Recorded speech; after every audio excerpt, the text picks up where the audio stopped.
Welcome to Shredder Fanfic. Like, subscribe, and hype video.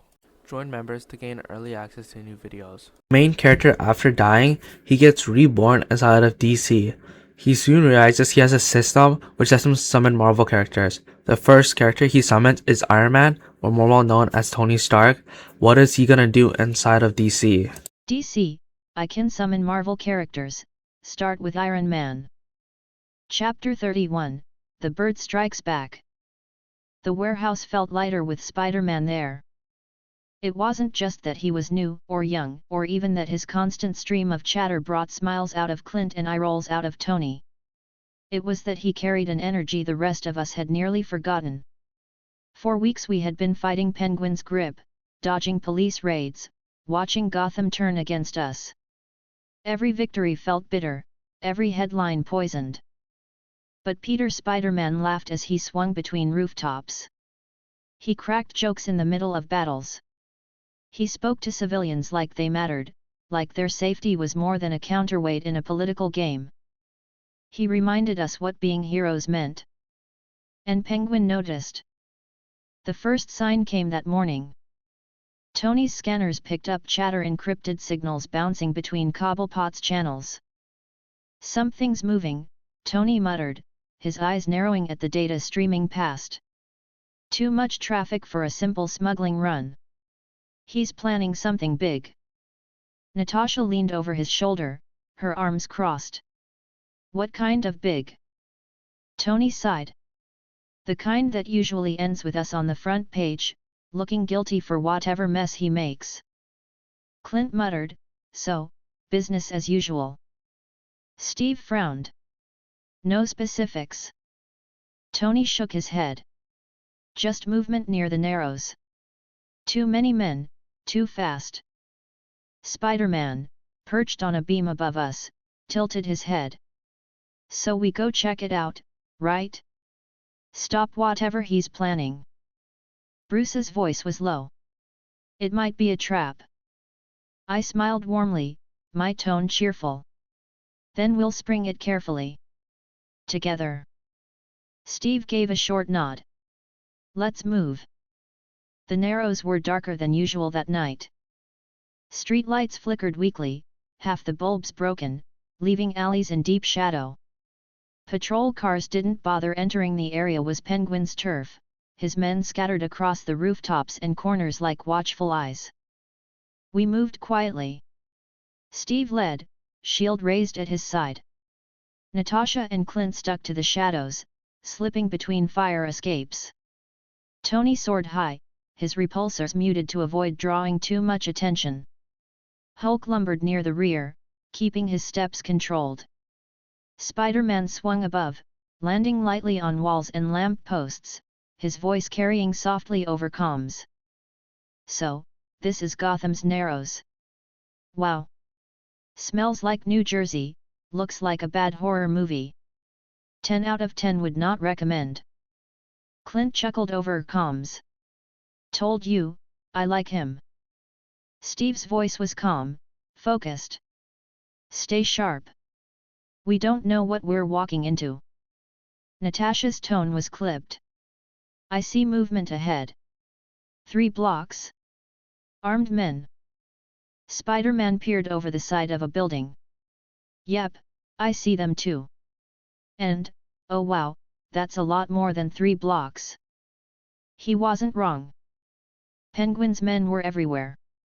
Dozens of them, armed with rifles, vans parked across intersections, barricades set up at key roads. It looked less like a smuggling operation and more like a net. Steve's voice tightened. "It's a setup." Natasha agreed. "They're trying to box us in." Bruce muttered, "Told you it was a trap." I smiled, cheerful but steady. "Then we won't be boxed in. We'll turn it against them."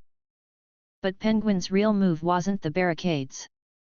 It was the sudden shout from the loudspeaker, echoing across the street, amplified by hidden speakers. "Attention, Gotham! Your so-called heroes have brought their circus to our streets again. But tonight, we show this city the truth. Penguin's voice oozed with satisfaction. Watch as their newest recruit, their fragile little spider, learns what happens when you cross Oswald Cobblepot. Spotlights blazed. Every gun turned not on Steve, not on Tony, not on me. On Spider-Man. Peter froze mid-swing, caught in the glare.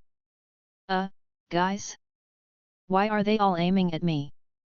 Clint muttered, because Penguin's smart enough to hit where it hurts. Natasha's voice was sharp. He thinks you're the weak link. Steve barked, form up. Protect him. But Penguin had planned too well. The vans roared to life, engines screaming as they sped down the street. Net launchers fired from the rooftops, massive weighted webs designed to trap Spider-Man mid-air. Smoke canisters exploded across the rooftops, cutting off his swings. Peter panicked for half a second, then flipped, shot a web line to a lamp post, and barely dodged a net snapping past his head. Okay. Definitely not my favorite neighborhood anymore. Tony blasted a van, flipping it onto its side. Hulk roared, smashing through another barricade. Steve shielded Spider-Man from gunfire, Natasha and Clint picking off shooters from the rooftops. I shouted cheerfully, steady and loud, stay moving, Spider-Man. Don't let them pin you down. Wasn't planning on it, he called back, flipping over another net. But Penguin had laid the field perfectly. A trapdoor burst open beneath Peter as he landed on a rooftop. He dropped with a yelp, disappearing into the building below. Spider-Man! Steve shouted. Penguin's laugh echoed through the loudspeakers. And just like that, the little bug is caught in the jar. I clenched my fists, still smiling, my voice bright but firm. Then we're breaking that jar. Steve nodded sharply. Everyone move. Now.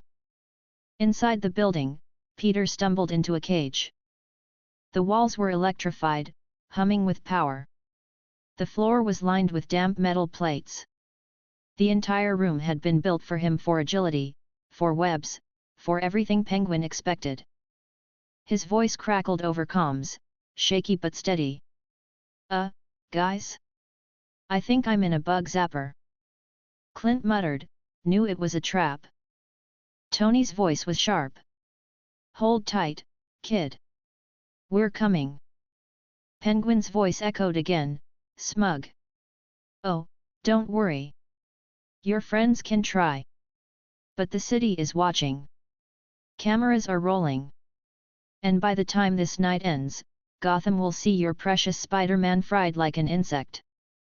We fought through the barricades. Every block was packed with thugs, rifles spitting fire. Steve pushed forward with his shield, Natasha and Clint moving beside him with surgical precision. Hulk smashed through vans like toys. Tony fired from above, clearing rooftops. I stayed in the front with Steve, lifting debris, knocking enemies aside, pushing the line forward with cheerful calls to civilians still trapped in the crossfire. Stay calm. Keep low. You'll be safe soon. Step by step, we carved through, until the building loomed ahead. Steve pointed. That's it. I grinned. Then let's break him out. Inside, Peter gritted his teeth. Every time he touched the walls, electricity surged. His webs burned away on contact. The cage had been designed perfectly to trap him. Okay, not gonna lie, this is bad, he muttered, pacing in the small space. Penguin's voice boomed again. How does it feel, Spider-Man? To be nothing but a pawn? To know your friends can't save you? Peter shook his head under the mask. You don't know them. They always save people. Penguin chuckled darkly. Not tonight. But he was wrong. We stormed the building, crashing through the first floor with Hulk leading the charge. Steve shielded us from the first volley of gunfire. Natasha and Clint picked off the shooters above. Tony burned through the locks with precision blasts. And then we reached the cage. Peter looked up through his mask, relief flooding his voice. Took you long enough. Steve stepped forward, analyzing the structure. Electrified. Rigged to overload if we hit it wrong. Tony scanned it quickly. It's wired into the building's generator. Smart, but not smart enough. I smiled, my voice bright and steady. We'll get you out. Just hold on. Peter muttered, not going anywhere. Tony worked fast, rerouting the circuits with small blasts, cutting wires precisely. Natasha guided him, her voice calm, pointing out trigger nodes. Steve shielded us from stray shots as Penguin's men tried to storm back inside. Hulk stood guard at the door, swatting aside anyone who came close. Clint fired into the rafters, keeping the snipers pinned. And then, with a final spark, the cage powered down. The door swung open. Peter stumbled out, rubbing his arms. Oh man, I am never complaining about New York traffic again. I grinned at him, cheerful. Welcome back. He looked at me, his voice quieter but firm. Thanks. But Penguin wasn't finished. The screens lining the walls flickered, showing his face again. You may have saved him, he sneered, but the city saw everything. They saw your rampage, your destruction. And tomorrow, they'll demand your heads. Steve glared at the screens. We'll see. I smiled, cheerful and bright. Because tomorrow, they'll also see who we saved. And that's stronger than any lie. Penguin's face twisted before the screen cut out. Back in the warehouse that night, the team sat together. Peter slouched on a crate, mask off, sweat on his brow. He looked tired, but he smiled faintly. Okay. Gotham's officially scarier than New York. But I'm still in. Whatever comes next. Steve nodded firmly. Good. Because this was only the beginning. Tony sighed. Kid's tougher than I thought. Natasha's voice was calm. Penguin won't stop here. Clint smirked. Then neither do we. I grinned at them all, cheerful and steady. Exactly. Tonight, he tried to break us. He failed. Tomorrow, we keep saving people. That's how we win. Steve gave me a firm nod. Right. And even Batman, silent in the shadows, spoke low. Penguin's desperate now. His next move will be worse. Be ready. I smiled into the darkness. We will be. Chapter 32, Target on the Commissioner. The warehouse felt tense after the rescue of Spider-Man. We had managed to break Penguin's cage, ruin his spectacle, and save Peter from being made an example. But his smug voice on the screen still echoed in my ears. He wasn't beaten. He had failed that night, but his reach was still everywhere. Steve sat at the table, his shield resting against his chair, posture stiff, jaw tight. Natasha leaned in the shadows, quiet and watchful. Clint slouched on a crate, twirling an arrow. Tony tapped at his laptop, reading and rereading encrypted chatter. Hulk stayed in the corner, silent, his head lowered. And Spider-Man, mask off, his hair still damp with sweat, sat on the edge of the table, his leg bouncing nervously. I smiled at them, keeping my voice cheerful. Penguin wanted to break us, and he failed. That's a win. No matter what lies he spreads, Gotham saw us save people last night. Steve looked up. His voice was steady but grim. And tonight, he'll be planning his next move. Tony muttered, that's the problem. I've been combing his networks all night, but the traffic's scattered. He's not focused on us anymore. Natasha tilted her head slightly. Then who? Tony swiped the screen toward the center of the table. Files, names, and transcripts flickered across holograms. All of them pointed toward one man.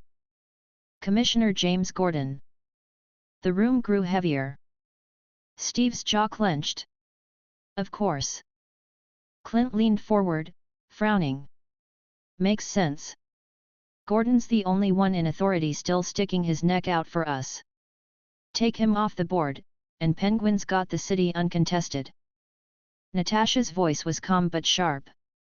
Without Gordon, we lose the last thread of trust inside Gotham's system. Spider-Man frowned, his voice uncertain. So? Penguin's trying to kill the one guy who actually believes in us. Bruce's voice was low, quiet. Or frame him. Or discredit him. Penguin doesn't need him dead. Just gone. I smiled warmly, trying to steady the room. Then we make sure Gordon stays safe. Whatever Penguin tries, we'll be there to stop it. Steve nodded firmly. Agreed. We called Gordon that night. He arrived quietly, slipping into the warehouse with his coat soaked from rain, his face lined with exhaustion. He looked at us all, then at the evidence still sitting on the table, the detonator from the docks, the proof we had collected. You shouldn't be contacting me, he said gruffly, though his voice carried weariness instead of anger. Every time we meet, I'm one step closer to losing my badge. Steve stood, steady. You're the only one still standing against Cobblepot inside the system. He knows that. You're in danger. Gordon gave a dry chuckle. That's not new. Comes with the job. Natasha's eyes narrowed. This is different. He's shifting focus. We intercepted chatter he's moving against you directly. Gordon frowned. How? Tony swiped the hologram. He's pushing on all fronts. Smear campaigns in the press. Bribed council members calling for your resignation. And chatter about a hit, probably staged to look like someone else's work. My money's on Black Mask or Two-Face, but Penguin behind the curtain. Clint muttered, that way he gets you gone and someone else blamed. Gordon exhaled slowly, rubbing his brow. And what exactly do you expect me to do? Resign? Hide in a bunker? That's not who I am. I stepped forward, smiling brightly, my voice cheerful but firm. We're not asking you to run. We're saying we'll protect you. Whatever Penguin tries, we'll stop it. Gordon studied me for a long moment, his eyes tired but sharp. You really believe that, don't you? I grinned. Because it's true. Steve added firmly, we won't let Penguin silence you. Not while we're here. Gordon gave a short nod, though his shoulders still sagged. Then I suppose I don't have a choice but to trust you. Because if you're wrong, Gotham won't have anyone left in uniform who'll stand against Cobblepot. The attack came sooner than we expected. 2 nights later, Gordon left the precinct after midnight. His driver pulled the car around. Rain poured down the street. The wipers barely cleared the windshield. He climbed in, tired eyes heavy behind his glasses. But before the car even pulled from the curb, the street lights went out.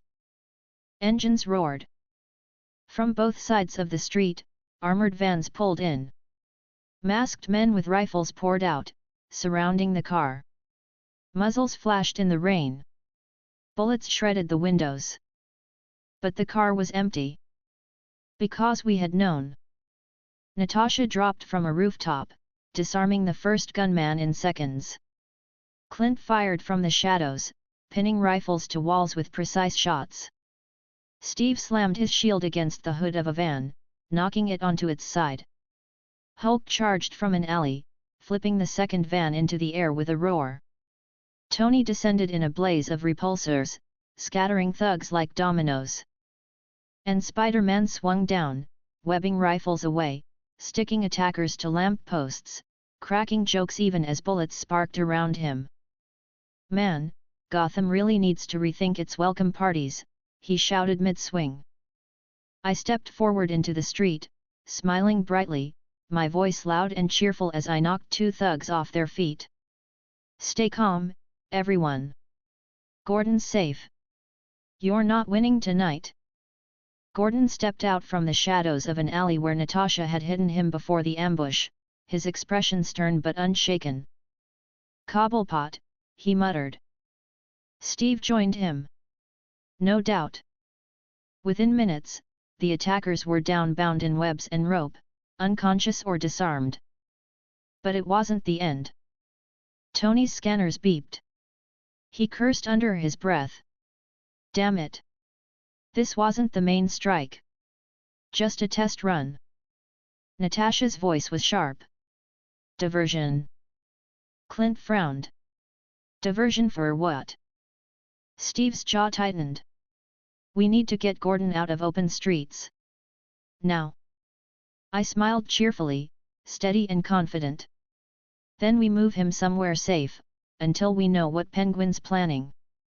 We brought Gordon back to the warehouse. He looked around the room, his coat dripping water, his face still set hard. You realize how dangerous this is for both of us. If they find me here. Steve interrupted calmly. It's safer than the precinct. Penguin owns half the officers there already. Gordon's shoulders sagged. You're not wrong. Spider-Man leaned against the wall, mask rolled up above his nose, speaking through bites of a protein bar. So, just to clarify, we're babysitting the commissioner now? Because I'm fine with that, but do we have, like, a plan B? Because Penguin's probably on plan F by now. Clint smirked. You'll get used to it. Natasha spoke evenly. He'll strike again. But not the same way. He'll adapt. Bruce muttered softly, and he'll hit harder. Tony tapped his screen, pulling up maps of Gotham. If I were him, and thankfully, I'm not, I'd use Gordon's weakness. His family. His daughter. The room went silent. Steve frowned. Barbara. Gordon stiffened, his eyes narrowing. If Cobblepot touches her. I stepped forward quickly, smiling brightly, my voice cheerful but firm. He won't. We'll protect her too. He won't get close. Gordon stared at me for a long time, then exhaled. Then we'd better be ready. Because he's going to try. And so we prepared. We split into teams. Steve, Natasha, and Clint would shadow Barbara, unseen, making sure Penguin couldn't reach her. Tony, Hulk, and Spider-Man stayed with Gordon at the warehouse, rotating shifts of guard. I moved between both groups, keeping everyone coordinated, smiling and encouraging no matter the tension. Every hour felt like waiting for a storm. Penguin didn't strike that night. Or the next. But on the third night, the storm broke. Explosions rocked the East End, fires lighting the sky. Reports flooded in. Penguin's men hitting police stations, burning evidence rooms, raiding armories. Chaos everywhere. Tony swore, staring at the feeds. He's hitting the precincts. Clearing files. Wiping Gordon's influence out completely. Steve's voice was steady over comms. And drawing us away from Gordon. Natasha's voice was cold. He's forcing us to split. I spoke cheerfully, steady but serious. Then we don't split. We protect Gordon first. Everything else comes second. Steve hesitated, then nodded. Agreed. But Penguin had planned further. As the chaos raged, a second strike team hit the warehouse. Armed men stormed the entrance, explosives rigged to the doors. The walls shook as they detonated charges, storming in with gas masks and rifles. Spider-Man shouted, flipping across the rafters. Incoming! Lots of incoming! Tony blasted the first wave back, Hulk roaring as he smashed through the second. Steve and I braced Gordon behind us, shield and fists ready. Natasha and Clint sprinted back just in time, cutting through the attackers with precision. The fight was brutal, fast, and heavy, but we held. And when the dust cleared, Gordon still stood, alive and unharmed, surrounded by the heroes Penguin couldn't break. That night, Gordon sat heavily on a chair in the warehouse, his glasses crooked, his coat torn. He looked at all of us, then shook his head. "You're painting bigger targets on yourselves every day." Steve answered calmly. "So be it. We'll keep standing between you and him." Tony muttered, "Until the whole city comes crashing down." Natasha's voice was even. "Then we'll be ready." Spider-Man lifted his mask, wiping sweat from his forehead. "Okay, I get it now. Gotham's worse than New York. Way worse. But we'll keep fighting anyway." Clint chuckled. "That's the spirit." I smiled at them all, cheerful and bright. "Exactly. Penguin can throw everything at us, but we'll keep saving lives, protecting Gordon, and standing for the truth. That's how we win. That's how we prove who we are." Steve gave me a nod, his eyes steady. "Right." And Gordon looked at me, tired but grateful. Then I suppose Gotham might stand a chance after all. Chapter 33, Council and Shadows. The warehouse was quieter than usual, but no one looked at ease. The last attempt on Gordon's life still lingered in our minds. The scorch marks from the attack hadn't faded from the warehouse walls. The commissioner himself sat at the table, his posture heavy, his coat still draped around his shoulders as though he hadn't had a proper night's rest in days. He rubbed at his temples, glasses pushed up on his forehead. Steve stood at his side, shield leaned nearby, arms crossed. Natasha perched on a crate, silent, her eyes focused. Clint leaned back against the wall, twirling an arrow. Bruce sat near the corner, restless, his hands folded in front of him. Tony hunched over his holograms, cycling through streams of financial data, city records, and surveillance chatter. Spider-Man hung upside down from a beam above, mask rolled halfway up as he chewed on a granola bar. Hulk crouched at the far end, silent as always, watching but ready. I broke the silence with a smile, my voice light and cheerful. "We've beaten him twice now. Penguin sent his men, sent his guns, and failed both times. That's something to hold on to." Steve gave a faint nod. "It is." Natasha didn't move her gaze. "But it's not over." Tony snorted. "Not even close. Because now he's not throwing bullets at us. He's throwing paper." Gordon lowered his hand slowly, his eyes narrowing. "What do you mean?" Tony flicked his fingers across the holograms. Documents filled the air, council memos, financial ledgers, recordings of closed-door meetings. "He's moving through the council. Half of them are already bought. He's leaning on the mayor too. Pushing for hearings, votes, resolutions. If it goes through, Gordon, you're out. You won't just lose your badge. You'll lose everything. Authority, access, credibility." Natasha added quietly, "Without you inside the system, we'll lose our last ally." Clint muttered, "And Gotham will be his, clean and legal." Spider-Man flipped upright, swallowing his bite. "Wait, so, he's not trying to shoot you anymore, he's trying to fire you? Like, officially?" Tony groaned. "Welcome to politics, kid. Dirtier than any battlefield." Gordon sighed heavily, rubbing his eyes. "If Cobblepot's bought the council, then I don't stand a chance. They'll strip me down and hand the city to him." I stepped forward, smiling brightly, my tone cheerful but steady. "Then we fight it. Not with fists or webs this time, but with truth. He can twist headlines, buy votes, and bribe officials, but we can show the city what's real. We won't let him erase you." Gordon looked at me for a long time, then gave a short nod. Then we'd better be ready. Because the vote's already scheduled. The hearing was set for 3 days later. In those 3 days, we worked as if it were war. Tony scoured financial records, chasing every wire transfer and shell company Penguin used to buy council members. Natasha tracked meetings, slipping into places unseen, recording conversations no one wanted the public to hear. Clint shadowed suspicious councilmen, mapping their movements. Bruce worked quietly, pulling reports from police archives, lining them against Cobblepot's known operations. Steve and I visited neighborhoods, speaking with civilians who had seen our rescues, making sure they knew Gordon's fight was theirs too. And Peter, still nervous in Gotham's shadows but determined, swung through streets, pulling people from burning buildings, stopping muggings, and making sure every person he saved knew Gordon had stood behind heroes when no one else did. We didn't just fight in alleys anymore.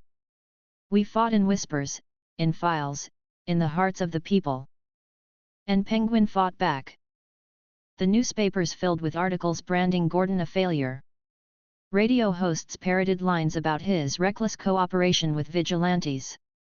Politicians took the stage, demanding Gotham return to order under Cobblepot's responsible leadership.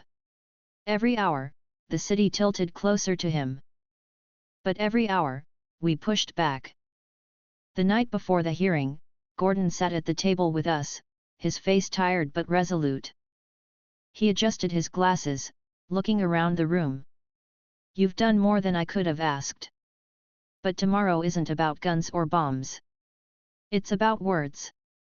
And Cobblepot knows how to twist them." Steve leaned forward, his voice calm. "Then we speak plainly. Directly. And we stand with you." Natasha's voice was even. "We've got recordings. Evidence of bribery. Enough to make Cobblepot sweat." Tony added, "And if that's not enough, I've got ledgers proving half the council are on his payroll. Might not scare them, but it'll sure as hell make the people listen." Clint smirked. "Guess we get to see how politicians handle arrows pointed at their wallets." Peter, perched on a crate, piped up nervously. "So, do I actually, talk? Or am I just the guy who saves kittens from trees while you all handle the speeches?" I laughed cheerfully, patting his shoulder. "You'll speak if you want to. Just tell the truth about what you've seen here. That's more powerful than any speech." Peter smiled faintly beneath the mask. "Yeah. Okay. I can do that." Gordon looked around at us all, his expression hard but his voice softer. "Cobblepot thinks Gotham doesn't care about truth anymore. That he can buy every voice and drown out the rest. Tomorrow, we prove him wrong." I smiled brightly. "Exactly. And we'll be there, right beside you." The next day, City Hall was overflowing. Council chambers packed with officials, reporters, citizens, and cameras. The mayor sat stiffly at the head, eyes heavy. The council filled their benches, some glaring, some whispering. On the other side, Gordon sat at the witness table, his hands folded, his badge gleaming on his coat. Penguin sat near the front row, cane in hand, his suit pressed, a smug grin curling on his face. His eyes glinted like he'd already won. We stayed in the gallery, not hidden, not afraid. Steve in uniform, shield across his back. Natasha and Clint beside him, composed but sharp. Tony leaned casually against the bench, but his eyes scanned the room like a hawk. Bruce sat quietly, watching every movement. Peter perched in the corner, mask off but hood up, trying to blend. Hulk remained outside, his presence looming even if unseen. And me, I sat smiling, cheerful, steady, keeping every eye I met calm. The mayor struck his gavel. "This hearing will address charges of misconduct and negligence against Commissioner James Gordon. Council will present evidence. Commissioner will respond. A vote will follow." Penguin's lawyer rose first, spouting accusations. He painted Gordon as reckless, weak, a man who endangered Gotham by cooperating with lawless vigilantes. He waved photos of our battles, twisted headlines, edited footage. He called us criminals, and Gordon their enabler. Penguin sat back, smirking, as though victory was already his. Then it was Gordon's turn. He stood slowly, his voice firm though weary. I have served this city for decades. I have faced corruption, violence, and fear. And through it all, I have stood by the oath I took, to protect Gotham and its people. That hasn't changed. Not now. Not ever. Penguin's lawyer laughed bitterly. And yet you shelter criminals. You support vigilantes. Gordon's voice sharpened. I support people who save lives. When thugs set fire to a shelter, they were there. When armed men stormed families in the Narrows, they were there.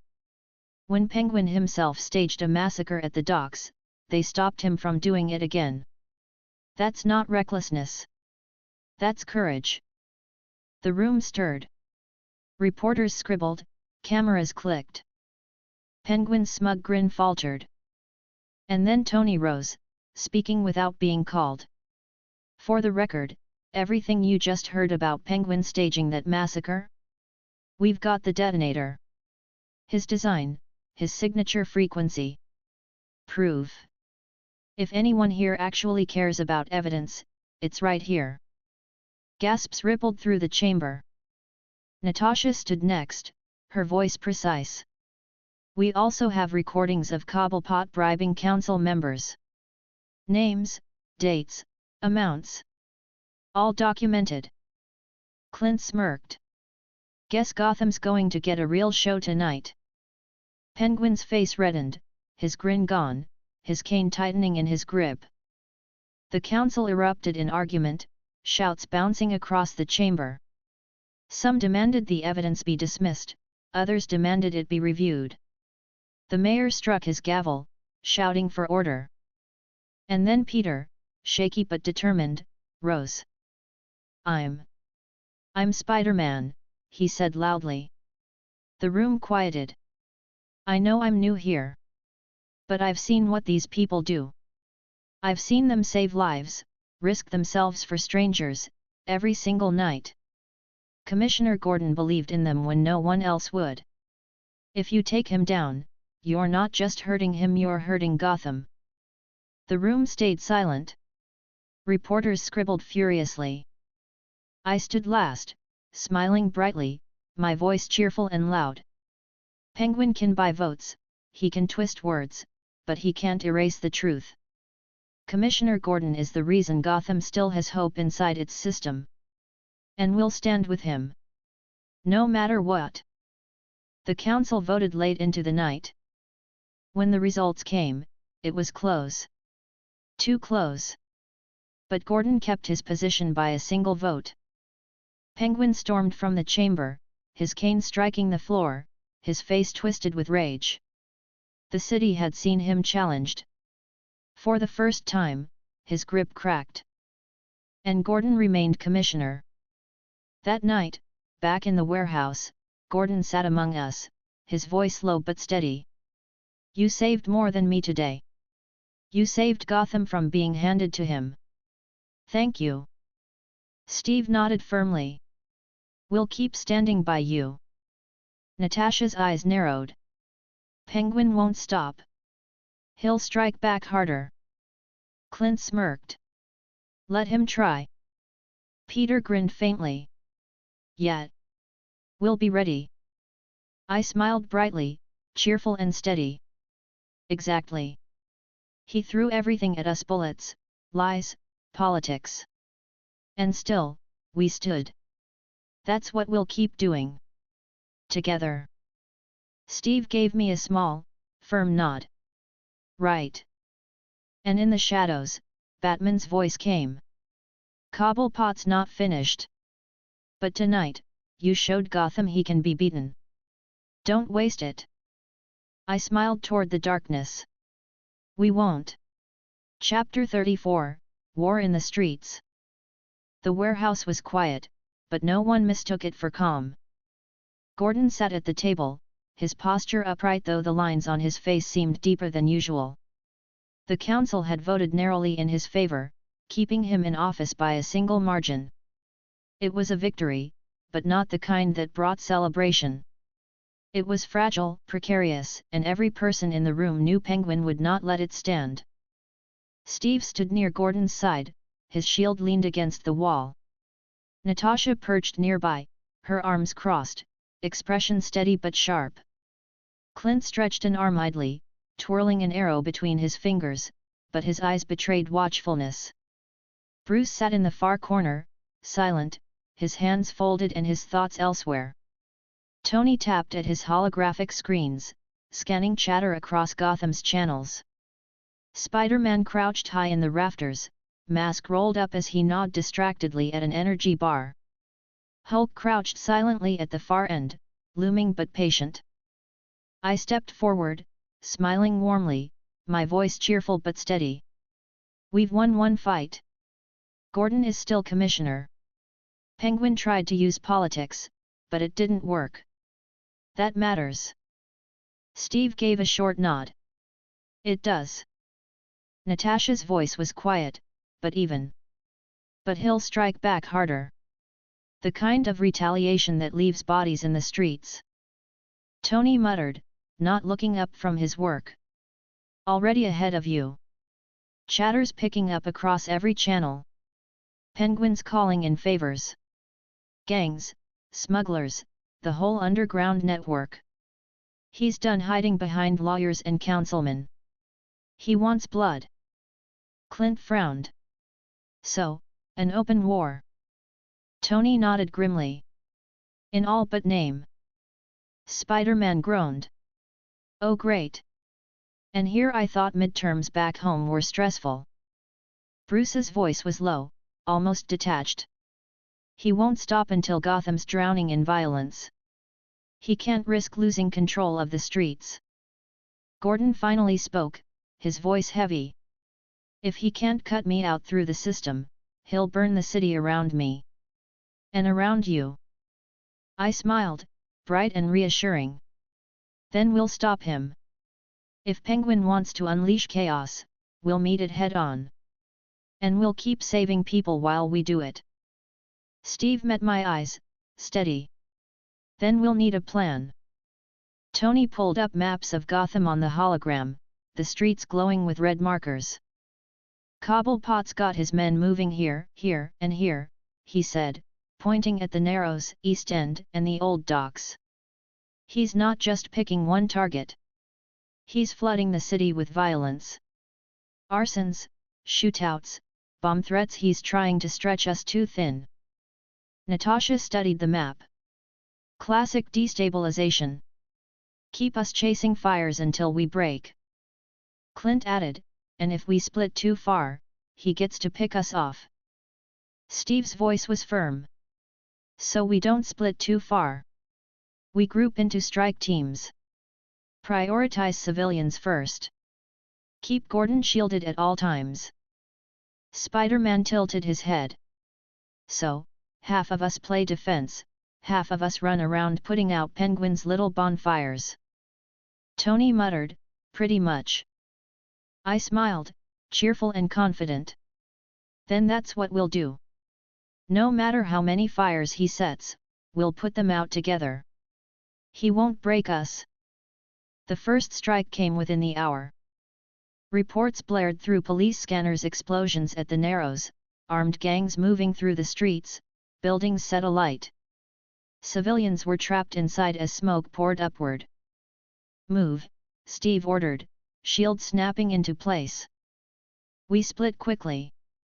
Steve, Natasha, Clint, and Spider-Man headed into the Narrows, racing to pull people from burning buildings and stop the gangs lighting them. Tony and Hulk took the East End, moving to cut off a convoy of armored trucks spilling weapons into the streets. I stayed with Gordon, Bruce at my side, shielding him from whatever Penguin tried next. The city burned, but we moved faster. In the Narrows, Steve led the charge. Flames licked the edges of buildings, smoke filling the sky. Civilians screamed for help, some trapped on rooftops, others huddled in stairwells as gangs blocked their escape. Avengers! Steve called out, his voice steady as he raised his shield. Natasha and Clint flanked him instantly, their movements sharp and precise. Spider-Man swung overhead, webbing rifles from thugs' hands, knocking them into walls. "Hey guys, just so you know arson's illegal," he shouted as he kicked one into a dumpster. "Also, seriously dangerous. And also, your masks are super tacky." Steve blocked a hail of bullets with his shield, Natasha sweeping in to disarm one attacker with brutal efficiency. Clint loosed an arrow, pinning another's leg to the ground. "Civilians first!" Steve barked. Spider-Man landed on the edge of a burning rooftop, grabbing two trapped children, webbing a line, and swinging them down to safety. "Gotcha! Don't worry, you're safe now." Their cries turned to relief, and the crowd below erupted in cheers. Natasha guided more civilians out of a stairwell, calm and steady. "Stay low. Follow me." Steve drove his shield into the last thug standing, dropping him instantly. The fires still raged, but the people were safe. And that mattered more than anything. Across the East End, Tony and Hulk smashed into Penguin's convoy.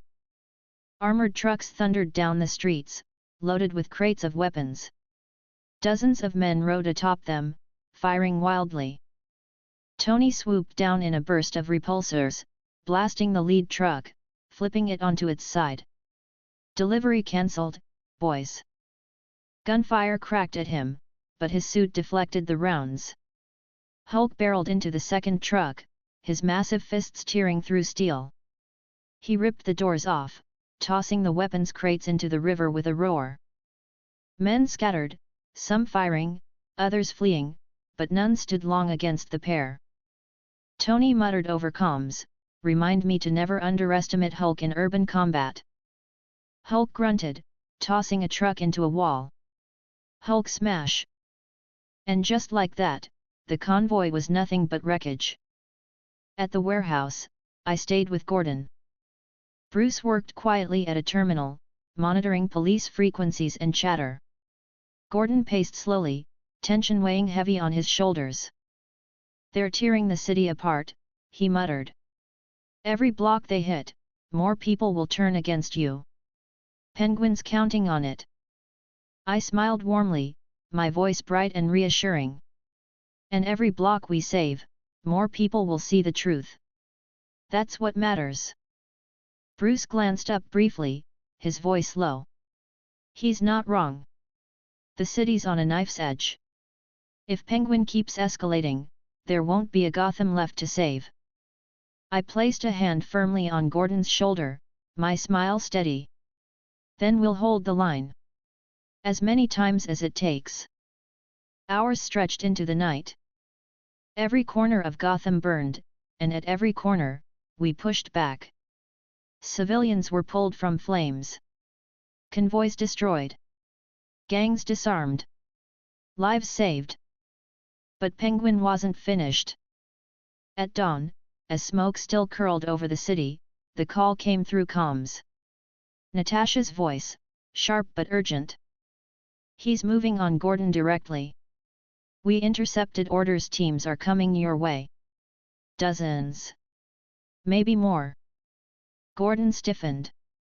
"So this was all to draw you away from me?" I smiled brightly, cheerful even as I prepared. "Then we'll show him he underestimated us again." Steve's voice came steady over the line. "Hold until we regroup. We're coming." The warehouse erupted before they could arrive. Doors blasted inward, windows shattered as armed men poured through every side. Smoke filled the air, rifles blazing. Bruce ducked low, eyes flickering as he struggled to hold himself calm. Gordon crouched behind a crate, his revolver steady in his hands. I stepped forward, fists raised, my voice loud and cheerful. You'll have to get through me first. I drove into the attackers, striking fast, disarming rifles, knocking men aside. Gordon fired carefully, his shots measured and precise. Bruce, gritting his teeth, hurled a table to block the doorway, buying seconds more. But they kept coming. Until the roof split open and Spider-Man swung through, webbing half the squad in seconds. Sorry I'm late. Traffic was murder. Steve charged in next, shield raised, Natasha and Clint at his sides. Tony blasted the far wall open, Hulk roaring as he smashed through. Within minutes, the attackers were down. The warehouse was wrecked, but Gordon still stood. Alive. Protected. That night, as dawn's light broke through the shattered windows, we regrouped. Gordon looked at us, his voice heavy but certain. Cobblepot's declared war on this city. And on all of you. Steve nodded. Then we meet him. We keep standing, no matter how much he throws. Natasha's voice was cold. He's not finished. Clint smirked. Neither are we. Spider-Man pulled off his mask, sweaty but smiling faintly. I'm in this till the end. Whatever it takes. Tony sighed. Cobblepot's escalating faster than I expected. But he slipped tonight. People saw us saving them. That matters. Bruce's voice was low. But so did he. If he's willing to burn Gotham, he's desperate. I smiled brightly, my voice cheerful and strong. Exactly. He's showing the city who he really is. And we'll keep showing them who we are. That's how we win. Steve looked at me, then gave a firm nod. Right. And in the shadows, Batman's voice spoke, steady and low. Cobblepot's grip is breaking. But desperate men are dangerous. His next move will decide Gotham's fate. I smiled into the darkness, cheerful and unshaken. Then we'll be ready for it. Chapter 35, Laughter in the Ashes. The warehouse was battered but still standing. The floor carried the scorched marks of Penguin's last assault. Crates had been shattered, walls cracked, and broken glass still lay in the corners. Yet Gordon sat at the table, upright and steady. His badge gleamed faintly in the dim light, as though untouched by the destruction around him. Steve stood across from him, shield at his side, posture firm. Natasha leaned against the wall, quiet but sharp-eyed. Clint sat casually on a crate, rolling an arrow between his fingers. Bruce hunched in the shadows, silent and taut. Tony tapped away at glowing screens, pulling reports of the night's chaos. Spider-Man hung upside down from a rafter, mask rolled halfway up as he gnawed on a protein bar. Hulk crouched silently at the far end of the room, his breathing slow but steady. I stepped into the center, spreading my arms wide, my voice booming with a cheer that filled the battered space. Fear not, friends. We have weathered the worst of Penguin's wrath, and still we stand. Spider-Man nearly choked on his bite. Man, do you always talk at full volume? I pointed to him with a wide grin. Young Spider-Man. Heroes must radiate confidence, even in darkness. Our voices are beacons of hope. Tony muttered without looking up, or migraines, depending on who you ask. Steve gave me a faint but approving nod. He's right, though. Penguin threw everything at us last night and failed. That's no small thing. Gordon leaned back in his chair, exhaling slowly. It won't stop him. He's furious now. That makes him reckless. And reckless men are dangerous. Natasha spoke quietly. Reckless isn't the word. Desperate is. Clint flicked his arrow upright. Which means he'll make mistakes. Tony frowned, eyes narrowing at his screens. Maybe. But we've got a new problem. He swiped his fingers across the display, and a series of images and transcripts filled the hologram. Graffiti spreading across Gotham. Chalk smiles scrawled on alleys. Playing cards left at crime scenes. Security feeds of men laughing hysterically in the middle of robberies. And reports of stolen chemical shipments. The word Joker hung unspoken in the air, but it pressed down on everyone. Bruce finally broke his silence, his voice quiet but heavy. He's dead. But his shadow isn't. Steve's jaw tightened. You're saying this is him? Bruce shook his head slowly. No. His followers. His imitators. He leaves echoes. And when Penguin pushes the city this far, those echoes rise. I clenched my fists, then raised my voice with unshaken cheer. Then we shall face this echo as we have faced every threat before, with resolve, with unity, and with unyielding courage. Spider-Man groaned softly, rubbing his forehead. I swear, my eardrums are gonna give up before Penguin does. Natasha ignored him, her gaze fixed on the hologram.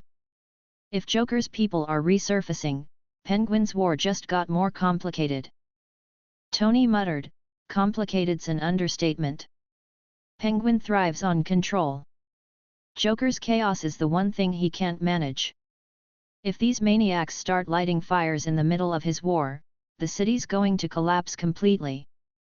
Clint leaned forward, frowning. So now we've got Penguin on one side and Joker wannabes on the other. Steve's voice was firm. Then we'll have to contain them both. Quickly. Gordon's face hardened. If Joker's symbols are showing up again, the city will panic. People still remember what he did. Penguin won't even have to lift a finger to turn that fear against you. I slammed my fist into my palm, smiling broadly, my voice booming. Then we shall show Gotham that fear will not win. If chaos rises, heroes must rise higher. Tony muttered, pretty sure you missed your calling as a motivational speaker. But I kept grinning, steady and bright. The first sign of Joker's echo came that night. The East End police frequency crackled with frantic calls. An armored van had exploded in the middle of a crowded street, but instead of robbers fleeing with money, laughing men in clown masks threw cash into the air, screaming jokes and riddles while civilians ran in terror. Steve moved instantly. We're on it. Natasha and Clint were already in motion. Tony powered his suit with a sharp hum. Spider-Man flipped his mask down, stretching his shoulders. Hulk rose with a deep growl. I thrust a finger upward, my voice filling the warehouse. To the streets. Tonight we face the shadow of a madman, and we shall not falter. Spider-Man sighed. He's really committed to this bit. The East End was chaos. Bills fluttered through the air, lit by the flames of the burning van. Masked men danced in the street, laughing as they hurled smoke bombs and fireworks into the crowd. Civilians screamed, scattering in every direction. Police cars blocked at a distance, officers too shaken to approach. The painted smile on one thug's mask glowed red in the firelight. Steve charged first, shield raised. Avengers move. Natasha swept in beside him, disarming the first attacker with a precise strike. Clint fired an arrow that exploded into netting, trapping 3 more. Tony blasted through the smoke, scattering the mob with a roar of his repulsors. Hulk stomped into the street, scattering the rest like leaves. Spider-Man swung overhead, pulling 2 terrified civilians out of the way of falling debris. You're good, you're good. Keep moving, follow the nice cops over there. And I stepped into the street, my voice echoing like thunder. Citizens of Gotham, be at peace. Your heroes are here, and we shall not allow this madness to take you. The laughter of the masked men faltered. One dropped his weapon, staring at me as if uncertain. Another screamed defiantly and charged, only to be sent flying by my fist into a lamp post. The crowd erupted into cheers, some clapping, others sobbing with relief. Steve called out over the comms, Keep civilians clear. Contain the mob. Natasha moved swiftly, dropping the next thug with a knee strike. Clint's arrows pinned 2 more against a wall. Tony blasted another into unconsciousness. Hulk slammed his fists into the ground, scattering the rest. Minutes later, the street was cleared. But as the smoke lifted, we saw what the attackers had left behind. Graffiti sprayed across the wall in purple paint. Joker lives. The message glared at us, bright and mocking. Back at the warehouse, Gordon's face was grim. He's gone. But his ghost is enough to terrify this city. People will believe it. They'll panic. Steve nodded. And panic is what Penguin wants. He can twist it into order under his hand. Natasha spoke sharply. We need to cut these imitators off before they spread. Tony muttered, easier said than done. They're not centralized. Just Splinter's old fanatics, street gangs wearing his face. Can't predict them like Penguin's guys. Spider-Man rubbed his neck.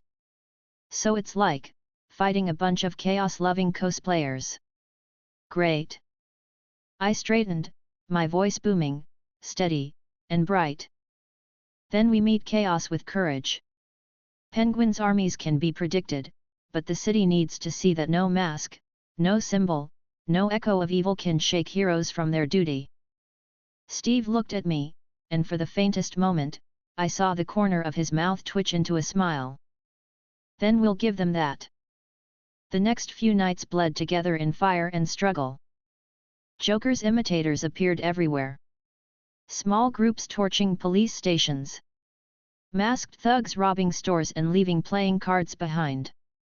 Random attacks, all senseless, all soaked in laughter. And we countered each one. Spider-Man pulled children from collapsing apartments. Natasha dismantled bomb traps with calm precision. Clint fired arrow after arrow, pinning attackers before they could harm anyone. Tony hovered overhead, mapping outbreaks of violence and intercepting them in seconds. Hulk barreled through the largest mobs. Steve led each battle with firm commands, his shield raised. And I raised my voice every time, standing tall in the chaos, my words booming through the smoke and fire. Fear not. Heroes are here. Your city shall not fall to madness. Evil may laugh, but we stand strong. And people listened. For the first time in days, Gotham's people began to cheer when we appeared. Their fear didn't vanish, but it broke. And that mattered. But Penguin noticed. Tony intercepted the chatter. He's furious, Tony said, scrolling through intercepted audio. Joker's people are wrecking his control. Civilians aren't blaming us anymore, they're blaming him for letting chaos spread. He's losing grip. Clint grinned faintly. Couldn't happen to a nicer guy. Natasha's eyes narrowed. He'll retaliate. Not against them. Against us. Steve nodded. We'll be ready. I clenched my fists, my voice ringing with confidence. Penguin may strike at us with every weapon he can muster. But if Joker's echo rises, then let it rise against him. We shall stand tall, no matter what. Spider-Man groaned. Do you ever run out of breath? I laughed loudly, hand on my hip. Never. Chapter 36, The Crime Lords Pact. The city was restless. Penguin's war had spilled into every street. Joker's imitators sowed chaos wherever they appeared. And despite it all, Gordon remained commissioner, the Avengers stood tall, and civilians were beginning to see through the lies. But that meant Penguin was cornered. And a cornered man with money, guns, and ambition would not stay silent. Inside the warehouse, the air was tense as Tony scrolled through intercepted transmissions. His holograms glowed across the scarred table, projecting maps of Gotham, lists of names, and coded chatter. He's done trying piecemeal assaults, Tony said flatly. Cobblepots reaching out. Black Mask, Falcone, Maroney. Even minor players. He's calling in debts, offering territory, money, protection, whatever it takes. He's building a coalition. Steve leaned forward, his posture stiff. An alliance between the crime lords. Natasha nodded slowly. If he pulls it off, Gotham won't be divided anymore. It'll be unified under him. Clint whistled softly. So, basically the city's biggest mob wedding. Spider-Man dropped from the rafters, landing with a thud. Wait, wait, wait. You're saying Penguin's teaming up with everyone? Like a villain Justice League? Tony muttered, pretty much. Bruce finally spoke from the corner, his voice low. It's rare. The underworld thrives on competition. They don't share power.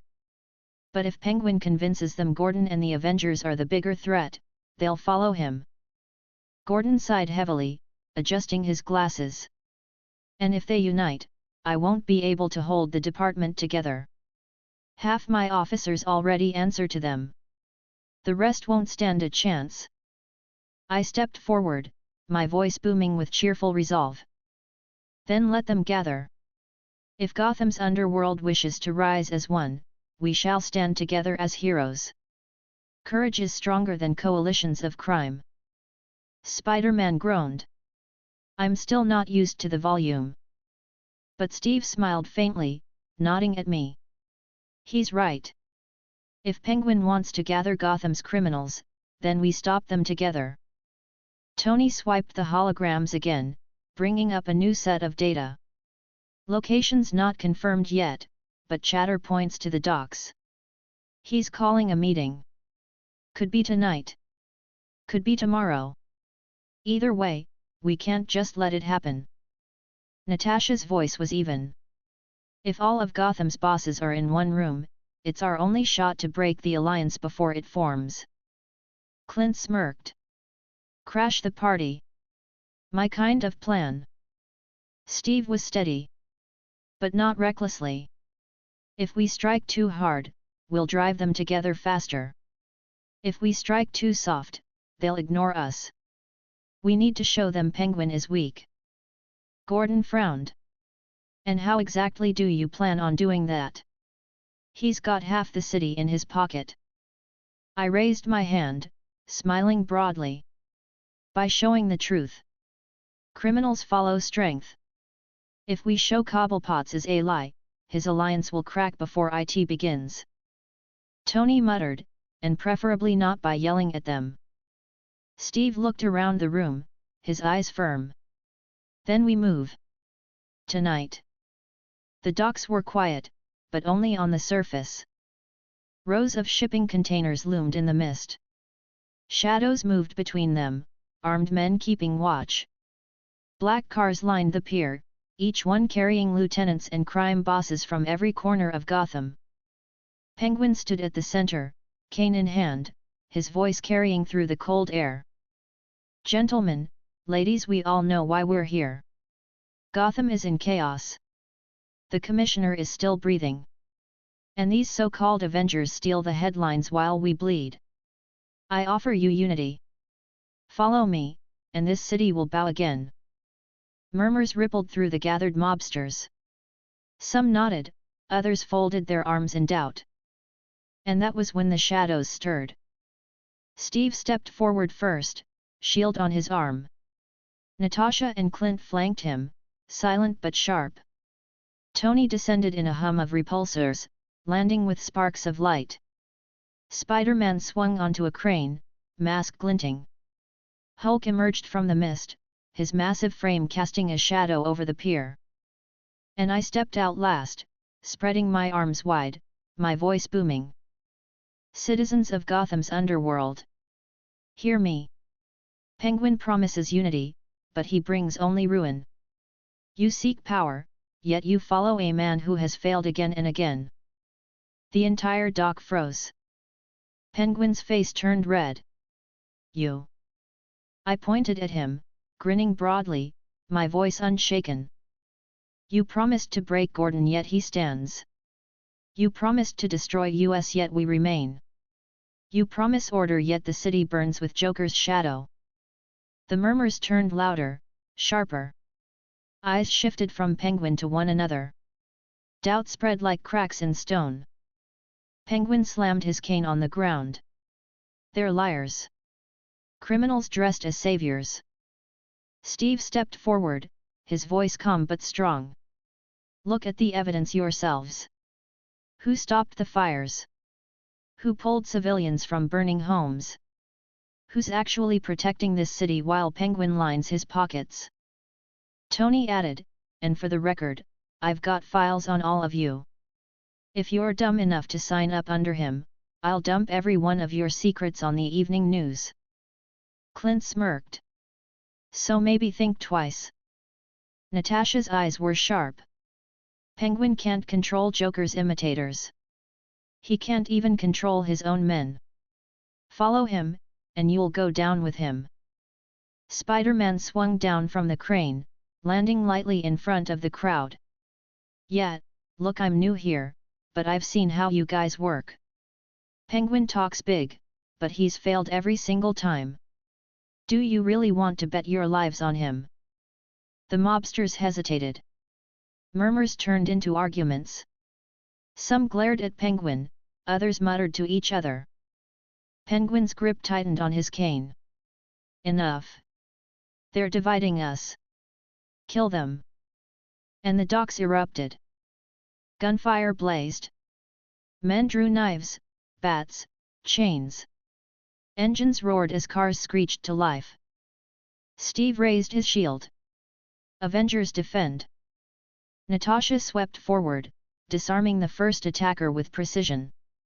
Clint loosed arrow after arrow, pinning rifles to walls. Tony blasted through a line of thugs, his repulsor scattering them. Hulk roared, lifting a shipping container and slamming it down to cut off reinforcements. Spider-Man swung through the chaos, webbing guns away, yanking mobsters into the air. Hey, reminder, crime meetings are supposed to be boring, not explode into riots. And I stepped forward, my voice booming above the gunfire.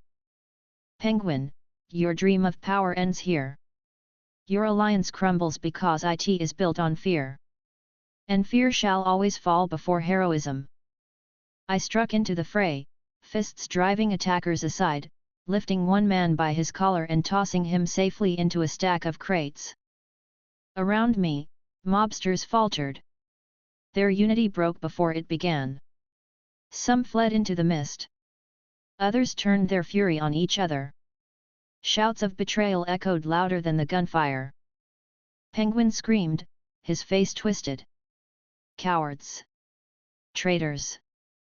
But his words rang hollow. Because for the first time, Gotham's crime lords saw him not as a king but as a desperate man clinging to a broken dream. Minutes stretched like hours. But when the smoke cleared, the docks were silent. The Avengers stood together, bruised but unbroken. Gordon had arrived with a handful of loyal officers, securing the scene. Mobsters lay scattered, some in cuffs, others already gone. And Penguin was dragged from the wreckage, his cane snapped, his suit torn. His eyes burned with rage, but his words carried no weight. You think this city will follow you? You think you've won? Gotham belongs to men like me. I stepped forward, smiling broadly, my voice thundering through the quiet. No, Cobblepot. Gotham belongs to its people. And as long as heroes stand, men like you will never rule it. The officers dragged him away. And for the first time since arriving in this city, I felt the tide shift. Back at the warehouse, Gordon removed his glasses, rubbing his brow. His voice was tired but steadier than it had been in weeks.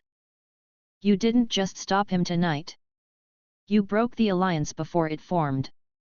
Without Penguin, the others will scatter. The city has a chance. Steve nodded firmly. Then we'll keep giving it one. Natasha spoke evenly. The imitators won't stop. Joker's shadow lingers.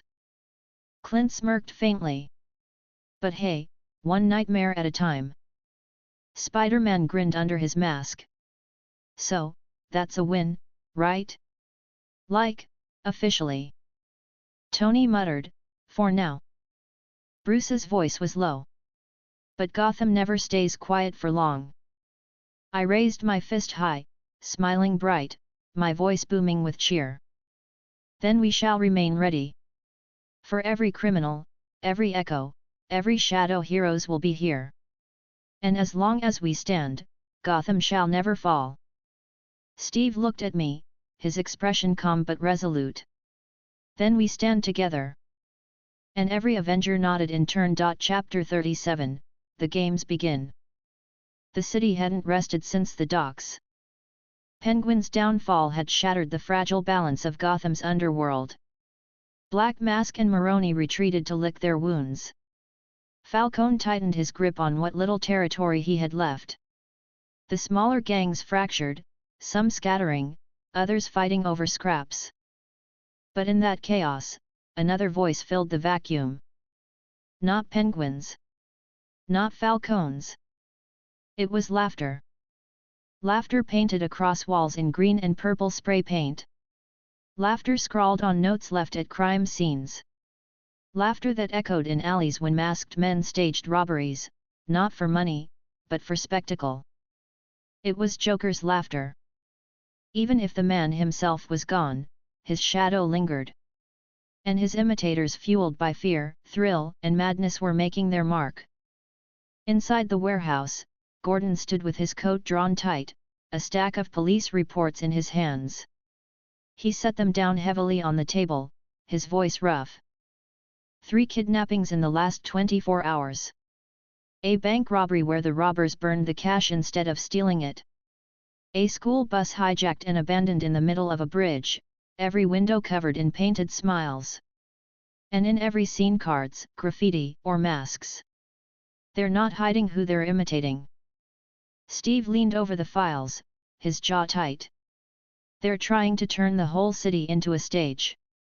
Natasha flipped one of the reports open, her eyes scanning quickly. Random targets. No pattern. That makes them harder to predict. Clint frowned.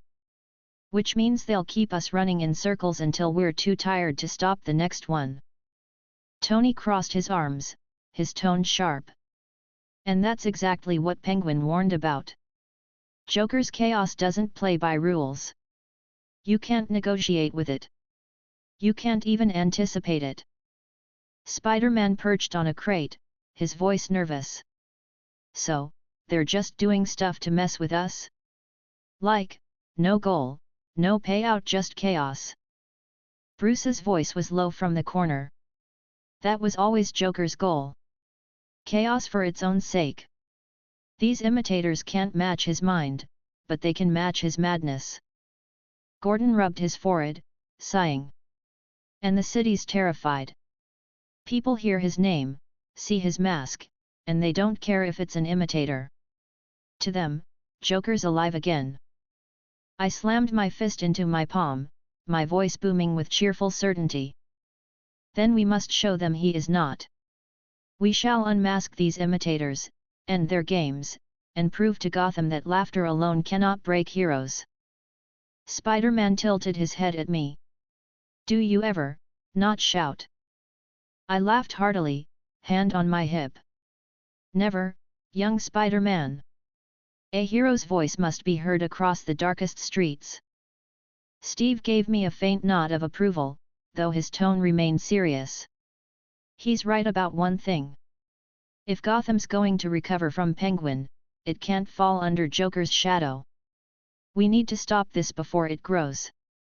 The first game arrived that very night. Police scanners lit up with frantic chatter. A city bus had been rigged with explosives, parked in the center of Gotham Square. Dozens of civilians were inside, bound and gagged, the windows painted with bright red smiles.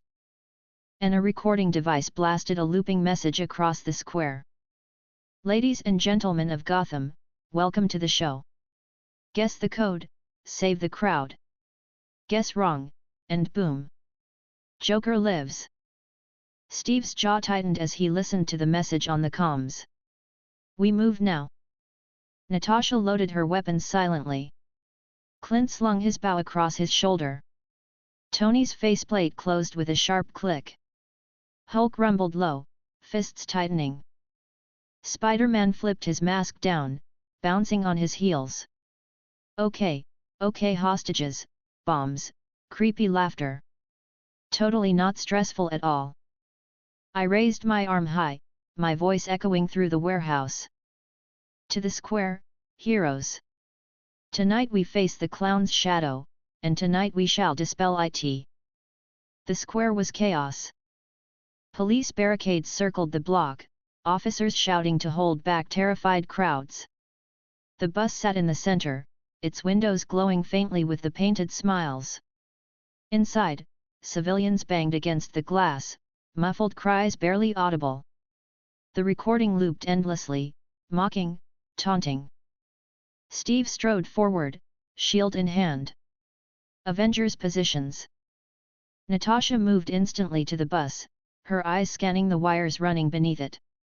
Clint took the rooftops, drawing his bow and scanning for attackers. Tony hovered above, repulsors humming. Spider-Man swung around the bus, eyes darting across the wiring. Hulk stood ready, his frame casting a massive shadow over the barricades. I marched to the front line, planting my feet, and raised my voice to the gathered crowd. Fear not, citizens of Gotham. Your heroes are here. We shall free your loved ones and end this mockery. The civilians stared at me, wide-eyed. Some even straightened, clinging to hope through my words. Steve knelt beside Natasha, his voice firm. What do we have? Natasha's expression was cold. Crude wiring. Multiple trip mechanisms. Whoever set this up wasn't a professional, but they wanted it to look like Joker's style. Spider-Man crouched low, peering at the wires. Yeah, these aren't, like, designed to actually go off if you sneeze on them. But if we cut wrong, it'll still blow. Tony scanned with his suit, voice sharp. Bombs real. Amateurs or not, if this goes off, it'll take half the square. Steve's voice was steady. Then we take it slow. Minutes ticked by as Natasha and Spider-Man worked side by side, tracing wires and whispering instructions. Sweat beaded on Peter's forehead under the mask. Natasha's voice stayed calm, but her hands moved with precision. Tony monitored from above, providing scans. Clint called out whenever he saw shadows moving in the alleys. Steve stood guard, shield ready. Hulk crouched, low growls rumbling in his chest. I stood tall, speaking loudly, my voice carrying across the barricades. Citizens! Hold fast! These foes use fear as a weapon, but fear shall not win tonight. Inside the bus, one of the captives lifted their head, eyes wide, listening. Another stopped sobbing, staring through the painted glass. Peter exhaled sharply. Okay. I think this one. Yeah. This wire. Natasha nodded. On 3. 3, 2, 1. The wire snapped. The bus fell silent. And then the locks clicked open. The civilians erupted in cries of relief as officers rushed forward, pulling them out. The recording stopped mid-loop. The painted smiles stared hollow across the square. Steve stood, his shield at his side. That's one game over. Natasha glanced at the bus, her voice cold. But it won't be the last. Tony muttered, not by a long shot. The second game hit the next night. This time, it was a hospital. Power cut. Emergency generators failing. Joker graffiti sprayed across the emergency ward. Notes taped to the doors, save the patients before midnight, or they'll never wake again. Doctors and nurses huddled outside, frantic. Dozens of patients still trapped inside on life support. Steve gave orders quickly. Clint, Natasha secure the perimeter. Tony restore power. Spider-Man help evacuate. Hulk clear blockages. Shredder, you're with me. With pleasure, Captain. I roared cheerfully, clapping his shoulder. Tony blasted into the hospital's roof, cutting through debris to reach the generators. Natasha and Clint intercepted masked men trying to light firebombs outside. Spider-Man swung bed-bound patients out through shattered windows, whispering reassurance with each rescue. Hulk tore through collapsed corridors, opening paths for nurses to move. And Steve and I moved through the darkened wards, pulling patients onto stretchers, carrying them out two at a time. I boomed as I lifted one man in my arms. Fear not, sir. You shall breathe fresh air before the hour is through. Steve gave me a brief, strained smile as he rolled another stretcher. Keep it up. They need it. By the time power flickered back to life, every patient was safe. But on the wall of the generator room, spray paint waited. The game continues. Back at the warehouse, Gordon's face was grim. They'll keep doing this. Bigger. Louder. Until the city believes Joker is alive again. Steve nodded. And panic will spread faster than we can contain it. Natasha spoke flatly. Then we stop the imitators at the source. Cut them off before they escalate further. Tony muttered, easier said than done. They're decentralized. Just chaos groups popping up everywhere. Spider-Man rubbed his neck. So, how do you fight chaos that doesn't have a leader? Bruce finally spoke, his voice low. You don't. You outlast it. Show the city that no matter how loud the laughter, it can't break order. I raised my fist high, my voice booming cheerfully. And that is what we shall do. No game, no mask, no laughter shall shake our resolve. As long as heroes stand, Gotham shall not fall to fear. Steve met my eyes, nodding firmly. Then we stand. Together. And around the table, every Avenger nodded in turn. Chapter 38, The Coin Returns. The Joker imitators had filled the streets with games, but even chaos had cracks. And through those cracks, another figure stepped back into Gotham. Harvey Dent. The man who had once been Gotham's White Knight. The man who had stood beside Gordon, who had fought to bring justice to the city. The man who had fallen, scarred and broken into Two-Face. Rumors had stirred for weeks. Whispers of a man flipping a coin before pulling the trigger. Of gangs kneeling before him, swearing loyalty. Of bank trucks ambushed not for money, but for the symbolic destruction of Gotham's system. And now, those rumors solidified. The warehouse was tense when Gordon placed a fresh stack of files on the table. His hand lingered on the top page for a moment before he spoke. Dent's back. Steve's jaw tightened, his shield resting against the table edge. Natasha crossed her arms, expression unreadable. Clint leaned forward, squinting at the files. Tony's faceplate peeled back with a hiss as he frowned at the reports. Spider-Man hung from the rafters, tilting his head as he listened. Bruce stood still, silent but alert. I took a step forward, spreading my arms wide, my voice booming with steady cheer. Then we shall face him as we have faced all others. If Dent has returned, we shall stop his crimes and remind Gotham that hope still stands. Spider-Man winced slightly. Still with the volume. Okay.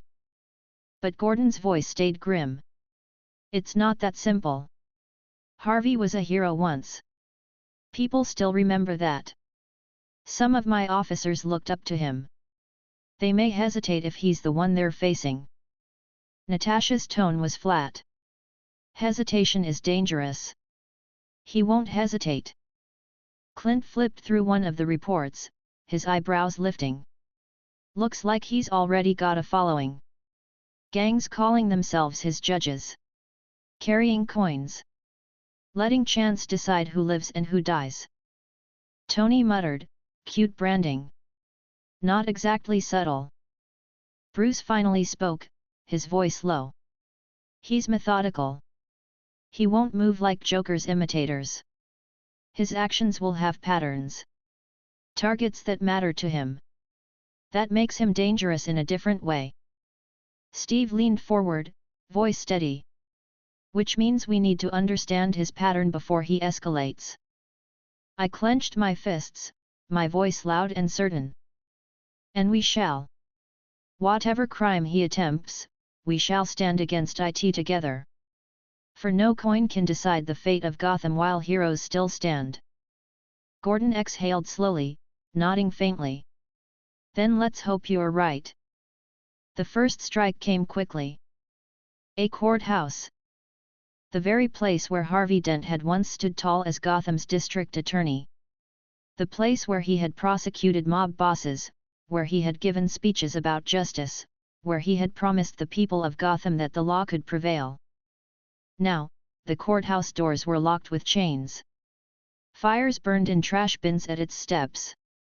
Dozens of civilians, jurors, clerks, even judges were held hostage inside. And across the courthouse's walls, spray painted in crude letters. 2 sides. 1 chance. Police cars circled the perimeter. Officers argued in low voices, nervous, hesitant. Some whispered his name as if he were still a legend. Steve assessed the scene quickly. Positions. Natasha's eyes swept the building. Guards at every exit. Gangs inside. Hostages scattered. Explosives wired across the main chamber. Clint muttered, explosives again. Why is it always explosives? Tony's scanners hummed. Charges are real. Remote detonators. If he flips wrong, they blow. Spider-Man crouched on a lamp post, his voice uneasy. So, he's making a trial. With lives on the line. Bruce's voice was cold. That's exactly what he's doing. He'll stage it. Force everyone to watch. Judge them by his coin. I stepped forward, raising my arm, my voice booming across the barricade. Then we shall enter the trial and end this folly.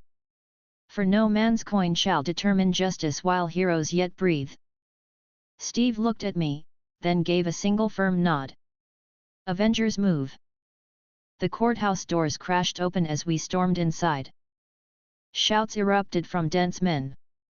Guns raised. Chains rattled. Steve led with his shield, deflecting gunfire. Natasha rolled forward, disarming one guard with a swift strike. Clint's arrows sang, pinning weapons to the walls. Tony blasted through the balcony, scattering thugs with precision repulsors. Spider-Man swung low, webbing rifles away, yanking men off their feet. Hulk's roar shook the chamber as he tore through barricades. And I charged forward, my voice thundering as I struck. Your coin decides nothing here. Heroes shall decide this night. Men faltered, their resolve cracking as I drove through them. But at the far end of the chamber, in the judge's seat, Harvey Dent stood. Half of his face scarred, half still hauntingly human. His coin glinted in the light as he flipped it into the air, catching it with a flick of his wrist. Justice, he said, his voice low but carrying. 50-50. Fairer than anything this city ever gave me. Steve stepped forward, shield ready. Harvey. It doesn't have to be this way. Dent's laugh was sharp, bitter. Doesn't it? I was Gotham's knight once. I believed in its law. And what did I get? Fire. Lies.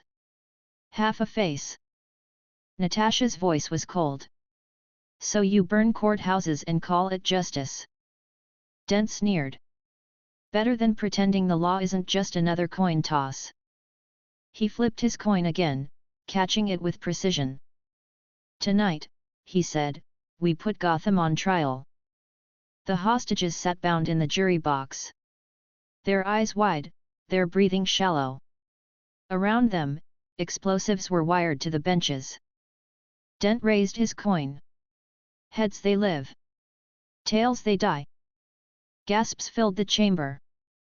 Steve raised his voice, calm but strong. Harvey. Don't. I stepped forward, raising my arm, my voice filling the room. Dent. You were once a hero. Your coin is a lie. A hero does not leave justice to chance. Join us, and we shall show Gotham that hope remains. The coin spun in Dent's fingers. His jaw tightened. For a moment, something flickered in his eyes. But then it hardened again. Hope, he muttered. Hope burned with me. He flipped the coin high. The world froze for a heartbeat. But before it landed, Natasha hurled a blade. It struck the coin mid-air, sending it clattering to the floor. Clint loosed an arrow, pinning Dent's arm to the judge's bench. Steve charged, shield raised. Move. Tony blasted the explosives wiring, shorting out half the charges. Spider-Man swung across the box, webbing the rest into knots. Hulk tore through the balcony, scattering Dent's remaining men. And I surged forward, my fist driving Dent's weapon from his hand. Your coin decides nothing tonight. Heroes choose to save. Dent struggled, fury in his eyes. You think you've saved them? You've only delayed the toss. Chance always wins. Steve's voice was firm. Not tonight. The hostages were pulled free, their sobs filling the chamber. Officers rushed in, securing the scene. The charges lay dead, their lights fading.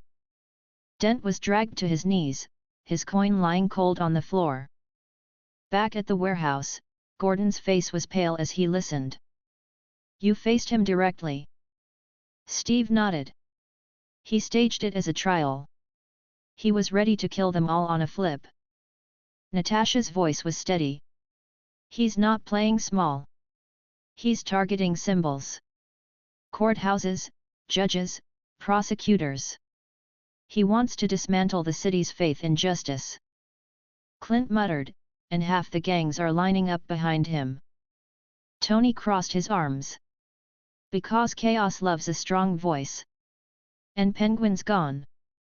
Dent's filling the gap. Bruce's voice was low. He'll escalate. He won't stop at courthouses. He'll put the city itself on trial. I raised my fist high, smiling brightly, my voice booming with certainty. Then we shall be the verdict. We shall show Gotham that justice is more than a coin flip, and heroes do not falter before false trials. Steve looked at me, and after a long pause, nodded. Then we'll be ready. And around the room, every Avenger agreed. Chapter 39, The Masterpiece unfolds. The courthouse attack had shaken Gotham, but it hadn't broken it. Two-Face had made his move, and we had stopped him. For a moment, it felt like the tide could steady again. But Joker's imitators had been watching. And they decided it was time to go further. The warehouse meeting was tense. Gordon dropped a thick folder on the table, his face lined with fatigue. This isn't random anymore. They've been coordinating. Look at this. Steve flipped the folder open, scanning quickly. His jaw tightened as he spoke. Hospitals. Subways. Schools. Power plants. They've all had small attacks in the last 48 hours. Natasha leaned in, her eyes sharp. Testing response times. Clint frowned. Mapping us. Seeing how we move. Tony's holograms lit up above the table, a dozen red markers across Gotham. They're not amateurs anymore. Someone's organizing them. Not Joker himself, but someone's pulling the strings. And if the chatter's right, they're planning something bigger. Spider-Man, perched on a beam overhead, muttered nervously, "Bigger how? Like, bank bigger, or city bigger?" Tony's voice was grim. "City." Bruce, silent until now, stepped forward. His voice was low, but certain. "They're building toward an event. Joker called them games. But this is their masterpiece. One act, one night, designed to make Gotham believe he's back." Gordon exhaled slowly, rubbing his forehead. "If they pull it off, people won't care if he's dead. They'll believe. And belief is enough to tear this city apart." I slammed my fist into my palm, smiling broadly, my voice booming with cheer. "Then we shall stop them before they begin. No game, no masterpiece shall succeed while heroes still stand. Gotham shall see that evil is but a shadow, and hope shines brighter." Spider-Man muttered, "I'm telling you, you could out-yell every villain in the city." Steve gave me a small, approving nod. "He's right about one thing. If they're planning something, we need to know when and where before it happens." Natasha's tone was flat. "And shut it down fast. No theatrics. No half measures." Tony muttered, "Yet, because nothing says subtle like Hulk smashing through downtown." Hulk rumbled from the corner, his voice deep. "Hulk smash smart." Clint smirked faintly. "Not arguing with that." The first clue came that night. A broadcast cut into Gotham's television stations. The screen flickered with static before filling with a crude image of a painted smile. A distorted voice laughed through the speakers. "Good evening, Gotham. Did you miss me? We're putting on a show. A masterpiece. One night, one stage, one city. You want to stop us? Then find us before the curtain falls." Tick-tock. The broadcast ended in a flash of static, leaving silence behind. Gordon stood stiffly in front of the screen. "That's it. That's the signal." Tony muttered, "Of course they'd do a broadcast. Drama runs in their blood." Natasha's voice was calm, precise. "He gave no location. Just a challenge." Steve's voice was steady. "Then we find the stage before they begin." I raised my arm high, smiling wide, my voice ringing out. "Then let us search every corner. For no masterpiece shall stand when heroes tear down the canvas." Spider-Man sighed. "I'm never getting used to the shouting." For the next 12 hours, we moved non-stop. Tony mapped power surges across the grid. Natasha sifted through chatter on underground networks. Clint tracked supply movements across the docks. Bruce pieced together patterns from scattered attacks. Spider-Man swung through alleys, listening for whispers. Steve coordinated every lead, every patrol. Hulk stood ready, watching silently. And I moved with them, speaking loudly to every officer we met, every civilian who looked frightened, lifting their heads high. "Be strong, citizens. We shall not let this city fall." Each smile, each nod of relief in return, told me it mattered. The breakthrough came from Bruce. He spread maps across the table, markers placed with precision. "They've hit hospitals, subways, schools, and plants. At first, random. But look closer." Steve leaned in. "They form a perimeter." Natasha's eyes narrowed. "They're isolating a zone." Tony highlighted the center of the perimeter with a sharp gesture. The marker glowed. "And right there is Gotham Stadium." Spider-Man's eyes widened behind his mask. "Oh no. Oh, that's bad. That's really, really bad." Gordon's face paled. "There's a game tomorrow night. Thousands of people. Families. If they strike there." Steve's voice cut in, firm. "We can't let it happen." I clenched my fist, my voice echoing with unbroken cheer. Then to the stadium we shall go. We shall end their masterpiece before the curtain rises. Steve gave a sharp nod. Avengers assemble. Game night.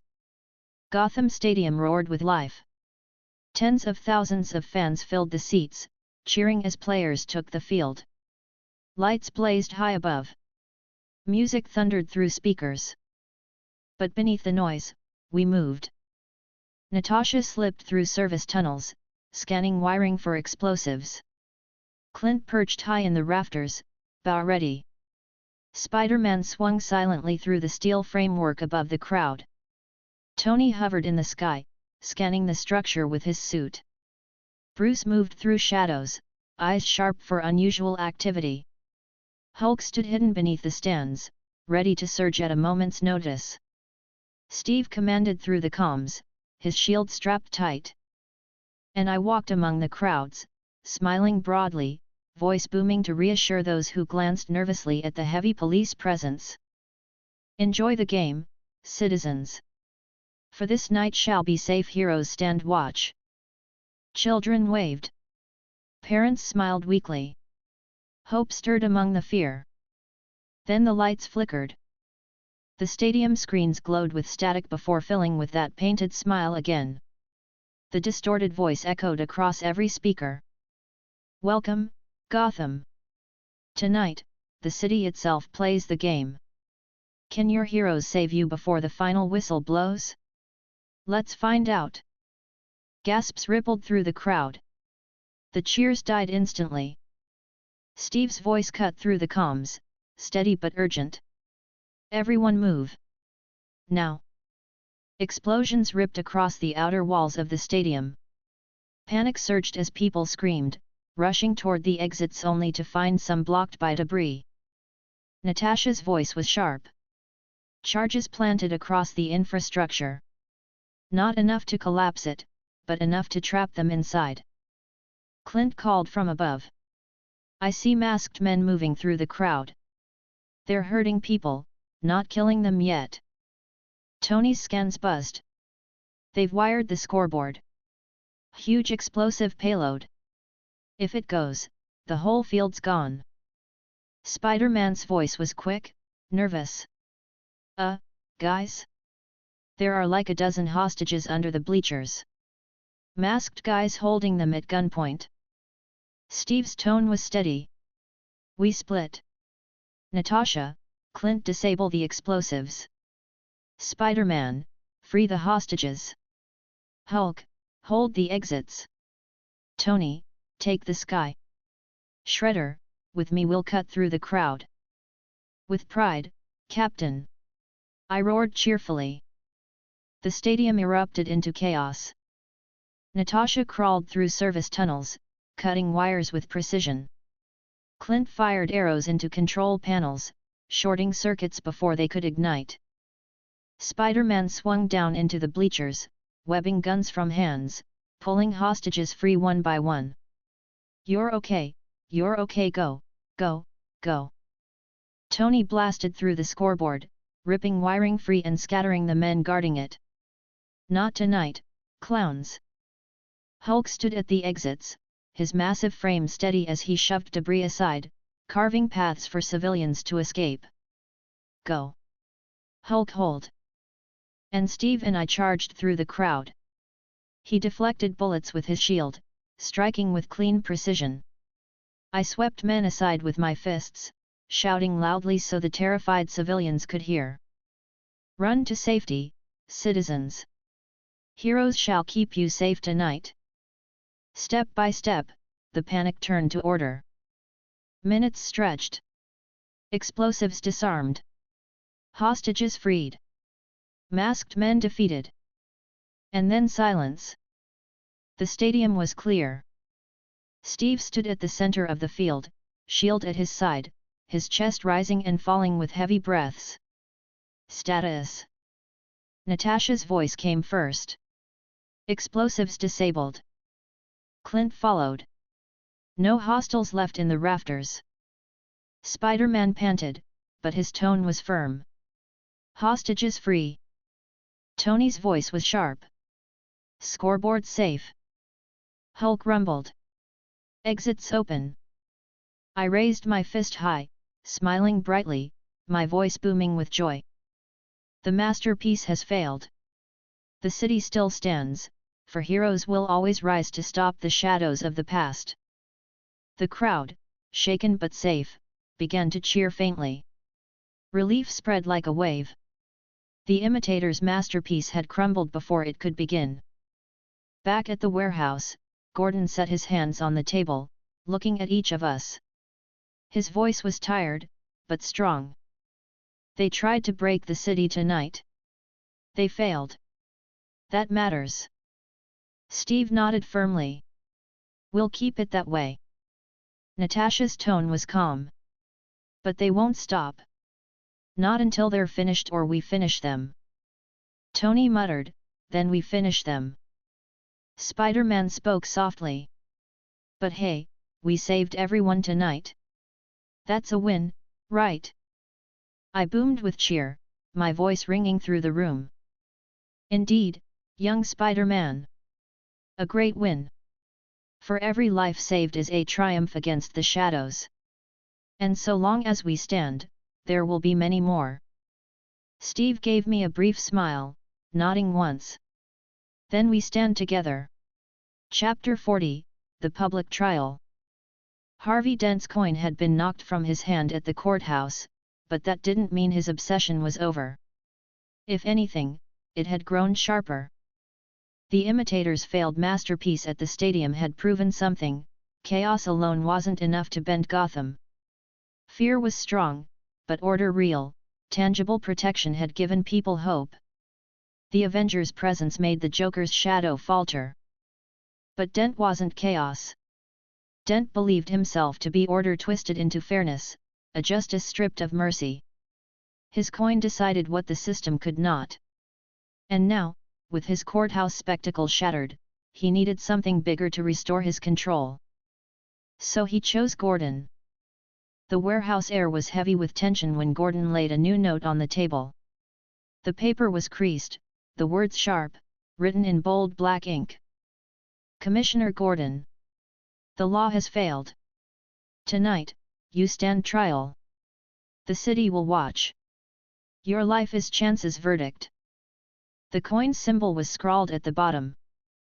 Gordon's face was hard, but his voice carried the weight of years. He's coming for me directly. Publicly. He wants to humiliate me. And if he kills me, he knows the department collapses. Steve's jaw tightened, his shield at his side. Then we won't let it happen. Natasha's voice was calm, but her eyes were sharp. He won't come quietly. He'll stage it. Make it as visible as possible. Clint flipped the note in his hands, frowning. He wants a spectacle. A show trial. Big crowd. Big message. Tony's holograms lit the table with feeds from his suit's network. Chatter puts his men moving near Robinson Park. Big open space. Easy to control a crowd, easy to stage something like this.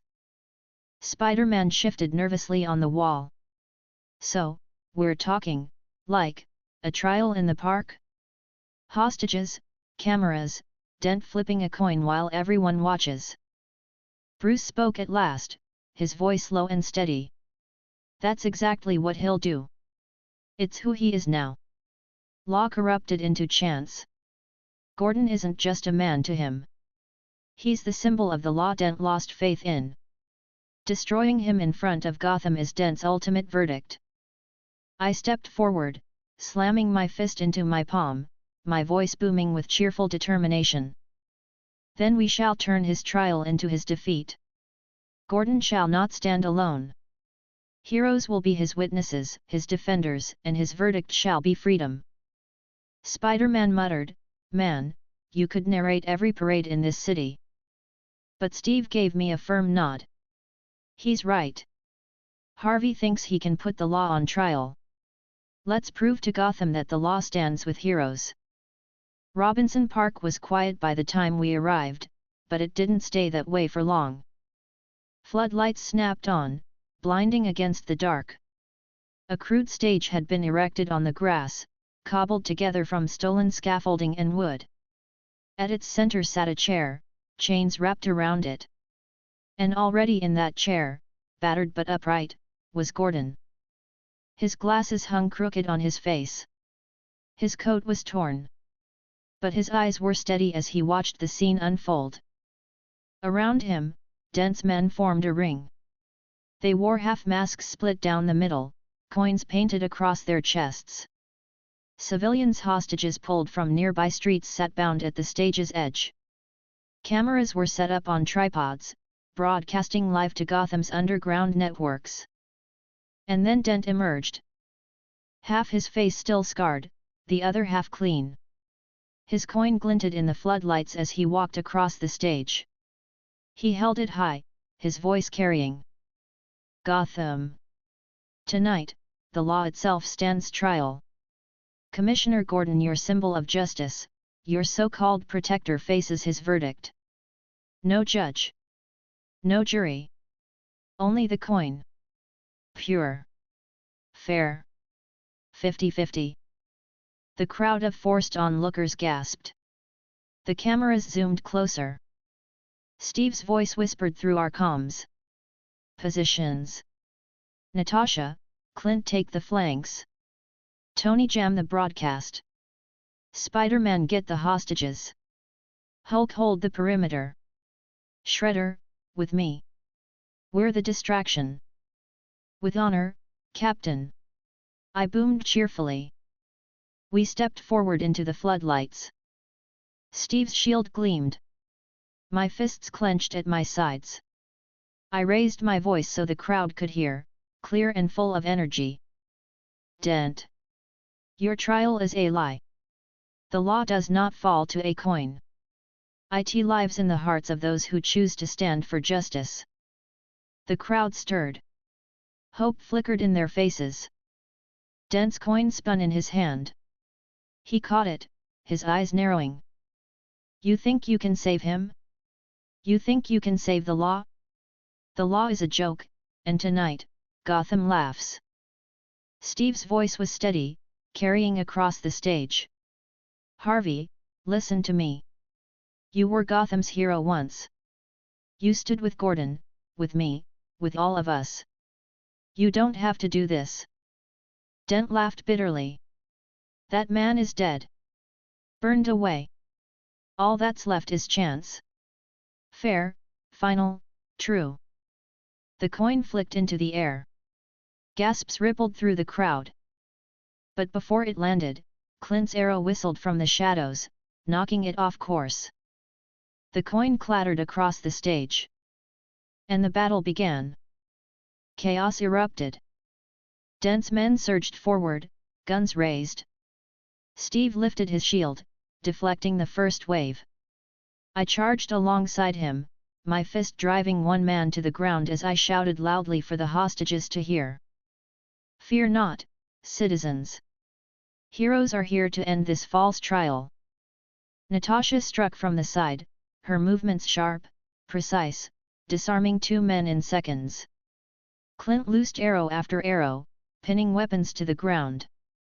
Spider-Man swung in, scooping hostages into his arms and carrying them clear of the stage. You're okay, I've got you. Just hang on. Tony blasted through the floodlights, scattering Dent's men with repulsor fire. Sparks rained down as cameras shattered, cutting the broadcast feed. Hulk roared, smashing into the outer ring of armed thugs, sending them scattering across the park. The crowd surged in panic, but as I shouted, voices rose in response. Run to safety. Heroes shall protect you this night. People moved faster, their panic shifting into trust. On the stage, Dent freed his arm from Clint's arrow, his eyes wild, his scarred face twisted with fury. You think you can steal my verdict, he roared. He drew a gun with one hand, his coin in the other. Then we'll flip for all of you. Steve raised his shield, his voice calm but firm. Harvey. Enough. Dent's coin spun into the air again, gleaming under the lights. And this time, I surged forward, my fist striking his hand mid-flip. The coin flew high into the night sky before clattering into the grass. I stood tall before him, my voice echoing. Your coin decides nothing here, Dent. Your trial is over, for justice has already spoken in the lives we save and the city we defend. The crowd erupted in cheers as the last of Dent's men were brought down. Natasha and Clint secured the hostages. Spider-Man helped them clear the stage. Tony hovered above, his repulsors glowing bright. Hulk loomed at the park's edge, keeping the remaining thugs pinned. And Steve stood beside me, shield raised, facing Dent directly. Harvey, he said softly. It's over. Dent's hand trembled. His coin lay far out of reach. His gun hung low. For a moment, the man he once was flickered in his eyes. But then it was gone. His jaw set. His scarred face twisted. No, he hissed. It's never over. But before he could fire, I stepped forward, seizing the gun from his grip with cheerful finality. Yes, it is. Tonight, the law stands, and Gordon is free. The crowd roared. Officers swarmed the stage, dragging Dent away in chains. Gordon, freed from his chair, stood unsteadily but upright. His eyes met mine, and for the first time in weeks, a faint smile touched his face. You, really don't do quiet, do you? He said. I laughed heartily, clapping him gently on the shoulder. Never, Commissioner. Hope must be louder than fear. Back at the warehouse, Gordon sat at the table, his coat still torn, but his voice steady. You stopped him. You stopped it all. He wanted the city to see me die, and instead they saw me stand. That matters. Steve nodded firmly. Then we'll keep making it matter. Natasha's tone was calm. But Dent won't stay locked away forever. Tony muttered, yeah, welcome to Gotham. Spider-Man lifted his mask just enough to sip water, his voice tired but hopeful. Still, we saved everyone. That's a good day. I raised my fist high, my voice booming with cheer. A great day, young Spider-Man. For every life saved is a triumph. And as long as we stand, there shall be many more. Steve gave me a brief smile, then looked at the team. Then we stand together. And every Avenger nodded. Chapter 41, The Man Who Breaks. Two-Face was gone. Dragged off in chains after his attempted trial of Gordon, his men scattered, his coin confiscated. For a moment, Gotham felt like it could breathe. The Joker imitators still lurked, but without momentum. The city's fear, though shaken, was beginning to recover. It was the first time since I had awakened in this world that the warehouse felt almost calm. But calm never lasted in Gotham. The warning came not from the police, but from the underworld itself. Black Mask's men, nervous and trembling, were picked up by patrol officers as they fled through alleys. They whispered about a new power in the city. Someone who had taken their hideout in a single night, beaten their enforcers to the ground, and declared that Gotham was his to claim. One word repeated in their mouths like a curse. Bane. Gordon slammed the report on the table, his voice tight. This isn't a rumor. He's here. My men have already seen him. He's not hiding in the shadows, he's making himself known. Steve leaned forward, his expression sharp. Describe him. Gordon exhaled slowly. Tall. Massive. Mask covering his mouth. Stronger than any man has a right to be. And he doesn't just fight, he commands. Every gang member that survives him bends the knee or gets broken. Natasha's eyes narrowed. Disciplined. Clint muttered, sounds like a nightmare with a weight room. Tony's hologram spun a file above the table. Cross-referencing chatter from outside Gotham, yeah, this matches. ex-mercenary. Genius tactician. Uses a compound venom that amplifies his strength. Thinks 5 steps ahead of his enemies. Not just muscle. He's brains and brawn. Spider-Man, perched on the wall, tilted his head. So, like Hulk, but with a strategy degree. Hulk rumbled from the corner, his tone blunt. Hulk smash him. Bruce finally spoke, his voice quiet but grave. Bane isn't just here for territory. He's here to make a point. Gotham attracts men like him. He'll target the police. He'll target us. And when he does, he won't stop until he proves he can break us. I clenched my fist, stepping forward with a wide grin, my voice booming with cheer. Then we shall show him that Gotham is not his to claim. For heroes stand together, and no man, however strong, shall break our spirit. Spider-Man muttered under his breath, still not used to that volume. But Steve's eyes met mine, and he nodded once. He's right. If Bane's here, he won't wait. He'll move soon. We need to be ready. Bane's first move wasn't subtle. A prison transport carrying Dent to Blackgate never arrived. Officers later found the convoy wrecked on the highway, vehicles overturned, armored cars cracked open like cans. Dozens of men unconscious on the pavement. Dent was gone. And in his place, burned into the asphalt of the highway, a single symbol, a broken bat. Bruce's jaw tightened when he saw it. It's a message. Not just to me. To all of us. Tony crossed his arms, his tone sharp. Great. We've got a roided-up mastermind kidnapping psychos and drawing graffiti. What's next? Skywriting. Natasha's voice was cold. This isn't about theatrics.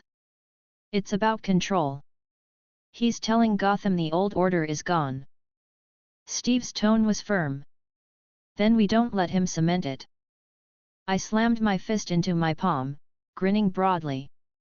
We shall find Dent, stop Bane, and prove to Gotham that heroes stand stronger than any enemy. The next strike came 2 nights later. A police precinct, District 12, was hit. The building's front doors were blown open. Officers lay unconscious across the floors. Cells were ripped open, prisoners gone. And pinned to the captain's desk, a note. The law is broken. I decide who stands. Gordon stood in the wreckage, his jaw tight, his coat drawn close. He's testing us. He's showing the city he can take the law apart one brick at a time. Steve walked through the precinct slowly, scanning the damage. This wasn't random. He didn't kill. He incapacitated. He wanted them alive to send the message. Natasha's voice was sharp. And every prisoner he freed is now his. Clint muttered, so now we've got a Bane army on our hands. Tony scanned the wreckage, his HUD glowing. Reinforced explosives. Military grade. He's not just stealing goons. He's stocking an arsenal.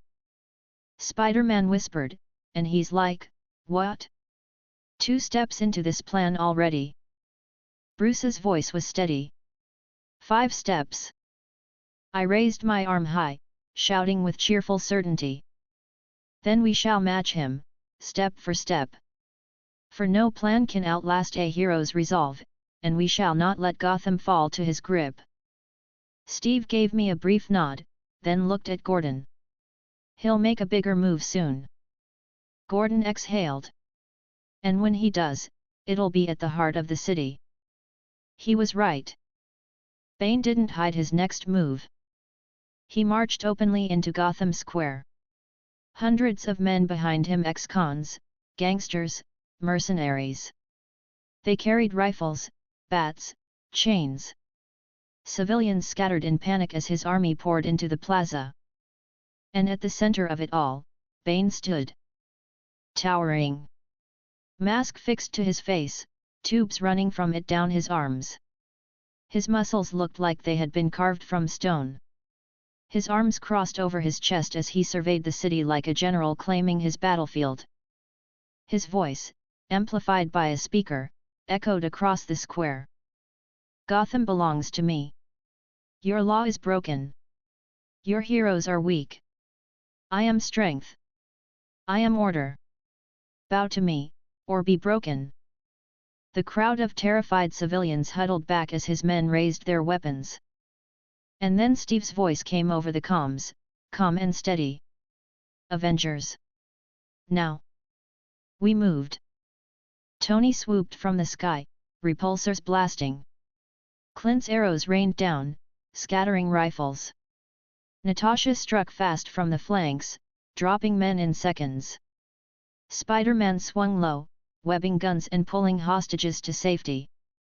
Hulk barreled forward, roaring as he smashed through the outer ranks. And Steve and I charged straight for Bane. He stood tall as we approached, his eyes fixed on us, unflinching. "You come to stop me," he said, his voice muffled through the mask. "Good. I prefer to break my enemies with my own hands." Steve lifted his shield. "You'll find we don't break easy." I grinned broadly, my voice booming cheerfully. "And we shall prove it, for heroes do not bow to tyrants." Bane flexed his arms, the tubes in his mask hissing. "Then let us test your strength." And the battle began. Bane's fist met Steve's shield with a thunderous crack, sending Steve skidding back across the pavement. His strength was immense, each strike carrying the weight of a sledgehammer. I charged forward, driving my fist into his chest. He staggered but did not fall, his eyes narrowing behind the mask. He grabbed my arm, twisting with brutal precision, but I forced him back with a roar of cheerful defiance. "You are strong, Bane, but heroes are stronger still." Around us, the Avengers fought fiercely. Hulk tore through waves of mercenaries, scattering them like leaves. Tony blasted lines of enemies with precision fire. Natasha disarmed and dropped foes with ruthless efficiency. Clint's arrows pinned weapons to the walls, clearing the field for Spider-Man to rescue more civilians.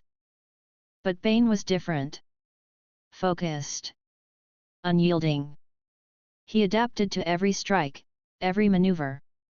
His fists hammered like hammers against stone, each blow threatening to crush. Steve ducked under one swing, shield slamming into Bane's ribs. I followed with a cheer-filled strike to his jaw. "Together, Captain, we shall hold him." Steve grunted, his eyes steady. "Don't let him isolate one of us." But Bane's eyes flicked to Gordon, who stood among the police barricades, watching. And I understood. This wasn't just a fight. This was another message. The square shook with battle. But slowly, surely, the tide turned. The Avengers cut through Bane's army. Civilians fled to safety. Police reinforced the line. And Bane, though powerful, was pressed by Steve's shield and my fists together. Blow after blow drove him back, his mask hissing louder with each impact. Finally, Hulk surged in, his fist crashing into Bane's chest with an impact that rattled the square. Bane staggered, dropping to one knee. His eyes glared up at us, fury burning behind the mask. "This city will be mine." I raised my fist high, smiling wide, my voice booming with cheerful certainty. "Not while heroes stand together, Bane. For Gotham belongs to its people, and we shall defend it always." The crowd, safe at last, erupted in cheers. Gordon's shoulders eased for the first time in days. And Steve lowered his shield, his voice firm. "It's over, Bane." But Bruce's eyes narrowed. "No. He'll be back. He doesn't stop until he proves himself." Tonight was only the beginning. Chapter 42, The Counterstrike. The battle in Gotham Square had ended in victory. The civilians were safe, Bane's army was scattered, and the city had cheered when the Avengers stood tall. but no one in the warehouse believed Bane was finished. The night after the battle, the team sat around the table. The air was heavy with caution, every voice carrying the same truth: Bane would strike again. Steve spoke first, his shield resting against the wall behind him. We saw it in his eyes. He's not retreating forever. He's planning his next move. Natasha leaned back in her chair, arms crossed, her eyes sharp. He adapts. He won't come at us the same way twice. He'll hit where we're weakest. Clint tapped his fingers against the table, his bow resting by his side. So, what's our weakest point? Because last I checked, we've got a Hulk, a Tin Man, a living legend, and Captain Cheerful over here. He nodded toward me with a smirk. I laughed warmly, slamming my fist against my chest. And together we are stronger than any enemy. For Banes and Jokers and all others shall fall when heroes stand united. Spider-Man, perched upside down on the ceiling, muttered, pretty sure he means our location. Not, RABS. Tony rubbed his forehead, sighing. Kid's right. Think about it, our base. This warehouse. It's not exactly a fortress. It's old wood, brick, and Gordon's coffee stash. Not Stark Tower.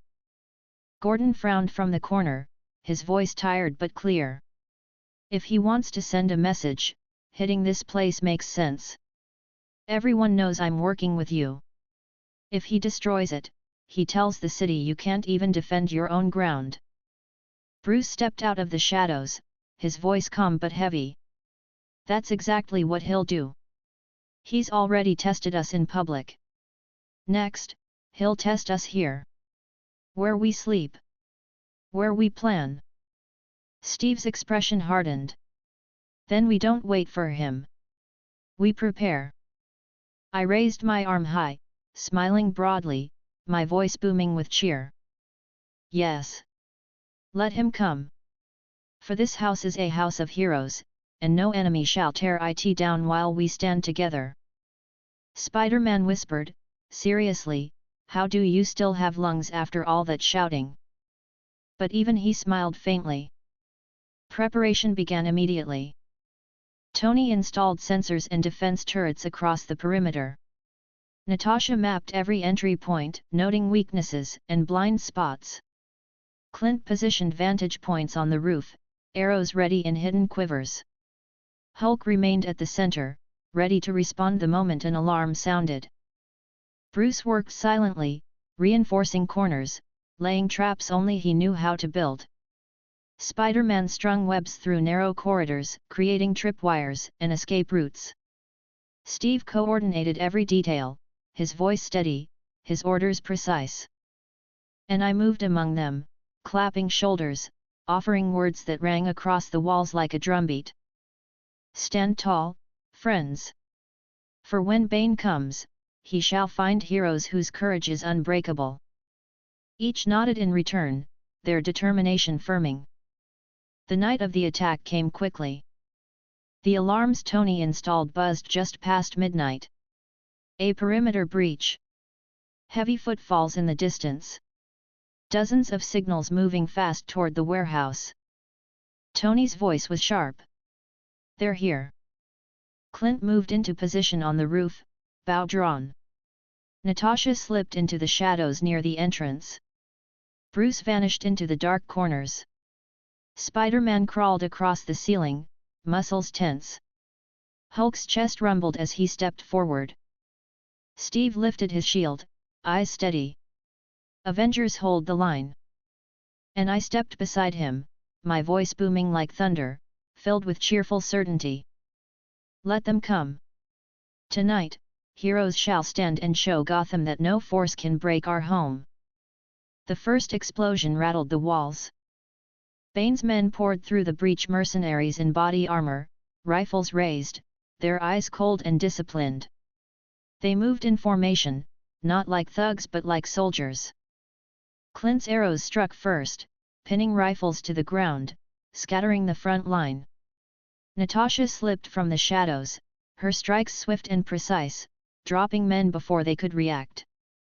Spider-Man swung low, pulling weapons from hands, webbing mercenaries against walls. Sorry. No guns in the house, thanks. Tony blasted from above, his repulsor scorching the ground, scattering squads into cover. Hulk roared, charging forward and smashing the front rank with a single sweep of his arm. And I stood with Steve at the center, fists raised, shouting to lift the voices of those who fought with us. Do not falter, heroes. Stand strong. For this house is ours, and no enemy shall claim it. The mercenaries hesitated, unnerved by the sheer energy of the defense. But then he entered. Bane stepped through the breach. Massive. Mask gleaming in the faint light. Tubes hissing as venom pumped into his veins. His presence alone made the mercenaries tighten their grips, made the air feel heavier. His voice, muffled but powerful, carried across the warehouse. You defeated me in the square. Here, you will not. Tonight, I break you in your own sanctuary. Steve raised his shield. You'll find we're not so easy to break. I grinned wide, stepping forward with my voice booming. And tonight you shall find that heroes cannot be broken at all. Come, Bane, test your strength against the strength of hope. Bane's eyes narrowed. His fists clenched. And the battle began. Steve struck first, shield colliding with Bane's chest. The mercenary staggered only a step before driving his fist down, the blow shattering a concrete floorboard. I surged in beside Steve, my punch cracking against Bane's ribs. He caught my arm, twisting with brutal precision, but I roared cheerfully as I forced him back. Your strength is great, but ours is greater, for we fight to defend, not to dominate. Bane growled, tightening his grip, but Steve slammed his shield into Bane's side, breaking the hold. All around us, the warehouse shook with combat.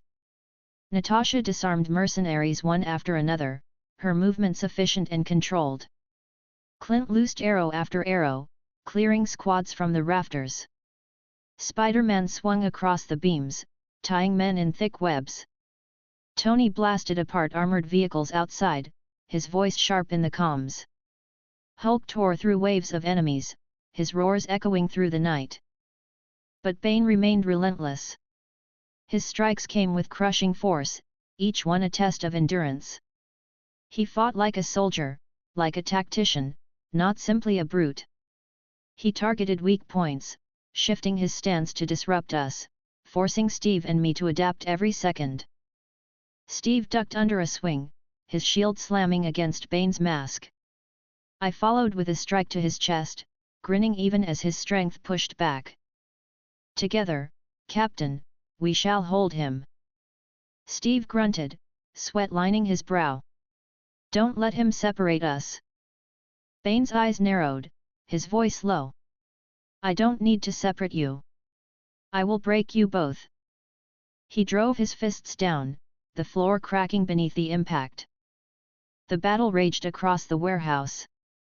Every Avenger played their part, the defense holding strong. But the fight against Bane was brutal. His strength, his discipline, his venom-enhanced endurance, all of it pressed harder than any foe we had yet faced in Gotham.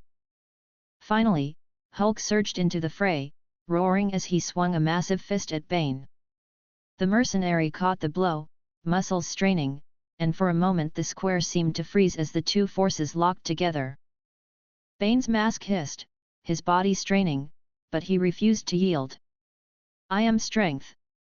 I am order. I will break even the strongest. But Hulk pushed back, his voice shaking the walls. Hulk strongest there is.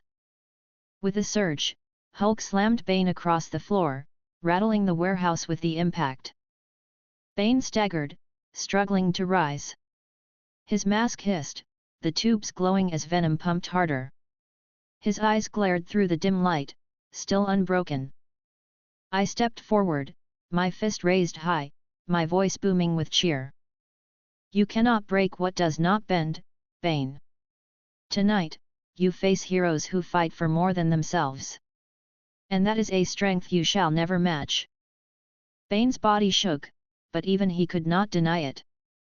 Surrounded, pressed by every Avenger, his army scattered, he finally turned and retreated into the night. Silence filled the warehouse. Civilians who had been nearby were safe. Gordon stood at the edge of the room, his face pale but relieved. Steve lowered his shield, his voice steady. We held. Natasha exhaled slowly, scanning the wreckage. He'll regroup. He doesn't stop. Tony muttered, yeah, well, neither do we. Spider-Man swung down from the rafters, landing lightly. That was exhausting.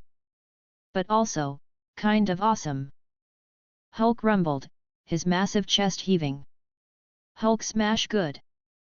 I laughed warmly, raising my fist high, my voice echoing cheerfully across the ruined warehouse. A great victory, friends. For tonight we have shown that even in our home, even in our most vulnerable place, heroes shall not fall. Let Gotham know the Avengers stand unbroken.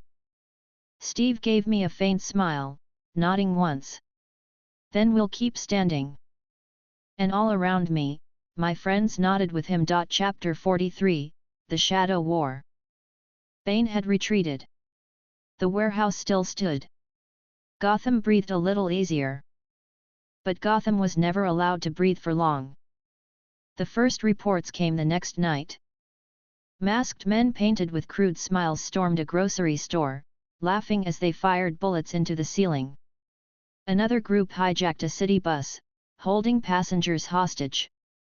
Fires erupted in back alleys, with gangs in Joker masks dancing around the flames. And then more came. Dozens of small attacks. Coordinated, but not unified. Each group acting on its own, yet all of them carrying the same message: the Joker's spirit was alive, and the city would never be free of his laughter. At the warehouse, the team gathered around the map. Red markers dotted across Gotham, spreading like a plague. Natasha's tone was sharp. This isn't one group. It's dozens. They're not working together, but they're hitting simultaneously. Clint leaned on the table, his bow at his side. It's whack-a-mole. We shut one down, two more pop up across the city. Tony projected holograms above the table, the chaos playing out in real time. This isn't random anymore. They've waited. They've learned. They're trying to stretch us thin. Spider-Man perched on the wall, his voice quick and nervous. So, we're talking all-out war? Like, multiple gangs, all over, at once. Steve's voice was steady, his hands on the table. A shadow war. They're not just fighting the police anymore. They're trying to force Gotham to believe Joker's spirit owns the city again. Bruce stepped forward, his face grim. They want to wear us down. If the city starts believing the Joker is still in control, the law collapses. I slammed my fist into my palm, smiling broadly, my voice booming with cheer. Then we shall not let them. We shall race to every corner, save every life, and show Gotham that Joker's shadow is but a fading memory. Spider-Man muttered, still can't believe you don't need a megaphone. But Steve looked around the room, his eyes steady. He's right. We can't let them win the city through fear. We divide and cover as much ground as possible. The strategy formed quickly. Tony would take to the skies, monitoring the city from above. Natasha and Clint would move together, striking fast against gangs and dismantling their coordination. Spider-Man would swing between districts, saving hostages and breaking up smaller mobs. Hulk would handle the heaviest clashes, where strength could break the tide. Steve, Bruce, and I would take to the streets, leading officers directly into the fights, inspiring order in the middle of chaos. Every piece mattered. Every second counted. The first night of the Shadow War was chaos incarnate. Natasha and Clint struck a gang in Old Gotham, moving with precision through smoke and fire. Arrows pinned guns to walls, Natasha's strikes dropping men before they could even react. Spider-Man cut hostages free from a hijacked bus, his webs pulling weapons away as he cracked jokes nervously to calm the terrified passengers. Tony blasted through a rooftop where a sniper had taken position, scattering him into the night. Hulk tore through a barricade of burning cars, his roar scattering a mob that had gathered with crude explosives. And Steve and I led officers block by block. He raised his shield, his voice steady and calm as he commanded order. I shouted loudly to the civilians, my cheer-filled words echoing above the gunfire. "Fear not, citizens. Heroes are here, and you shall be safe this night." Faces lifted. Fear faltered. Hope flickered back to life. But the Shadow War was not one battle. It was many. Every street corner seemed to hold another ambush. Every alley carried the echo of laughter. Fires burned in multiple districts at once. The warehouse became a command post, Gordon directing officers to hot spots while Tony fed live data from the skies. Natasha's voice crackled over comms. "Gang moving east through Narrows. At least 20 armed." Clint added, and another group lighting fires near Amusement Mile. "Looks like they're trying to pull us in two directions." Spider-Man's voice came quickly. Guys? Hostages on 8th and King. 3 vans, at least a dozen guys with masks." Steve's voice cut through, calm and commanding. "Natasha, Clint take Amusement Mile. Spider-Man get the hostages.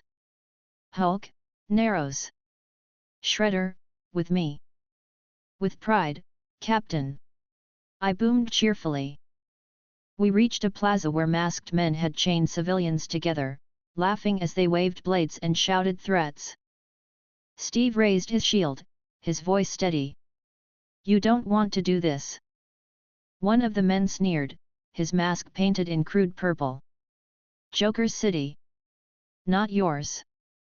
The crowd of civilians shivered, fear spreading through them. I stepped forward, my voice booming with cheer and certainty. "You are wrong. This is the city of its people, and tonight, heroes stand to defend them. Lay down your weapons, or face justice." Some of the masked men hesitated. Their bravado cracked against the certainty of my tone, the sight of Steve's shield gleaming under the streetlights. Then one lunged. The fight was fast. Steve's shield cracked against rifles, disarming the front line. My fist swept through the air, knocking masked men down one by one. Officers surged forward behind us, securing civilians and cutting their chains. The plaza cleared within minutes. The hostages looked at us with relief in their eyes. One small boy clutched his mother's hand and whispered, "You stopped them." I crouched down, smiling wide, my voice booming warmly. "Of course, young one. For heroes never let evil stand unchallenged." The boy smiled faintly, his fear lifting. But for every victory, another fight waited. Reports poured in, fires near the docks, mobs overrunning a subway station, masked men rioting through Chinatown. Steve coordinated tirelessly, his voice steady even as his shoulders tightened with the weight of endless battles. Natasha and Clint moved like ghosts, dismantling gangs before they could regroup. Spider-Man darted between districts, his quick quips hiding his exhaustion. Tony blasted across the skyline, his suit's systems straining with constant engagement. Hulk smashed through barricades, his roars shaking entire blocks. And Bruce, ever silent, moved through shadows, dismantling cells before they even realized he was there. We fought, block by block, street by street, refusing to let the Shadow War consume Gotham. By the third night, exhaustion weighed heavy. The warehouse was filled with maps, radios, and the smell of Gordon's constant coffee. Officers dozed in chairs between calls. Tony's armor showed scorch marks. Clint's quiver was nearly empty. Spider-Man sat slumped against a wall, mask pulled halfway up as he devoured a sandwich. But even through the exhaustion, morale held. Because for every street we fought on, civilians walked away alive. And I made sure they remembered that. Stand tall, friends. For each life saved is a victory, and we have won many already. The Shadow War shall fail, for Gotham stands with us. Steve gave me a tired, faint smile. You don't get tired, do you? Never, Captain. Hope is a fuel that never runs dry. Spider-Man groaned. I want whatever he's drinking. But the imitators had one final play. A broadcast cut through Gotham's televisions. A masked man stood before a crude banner of Joker's face.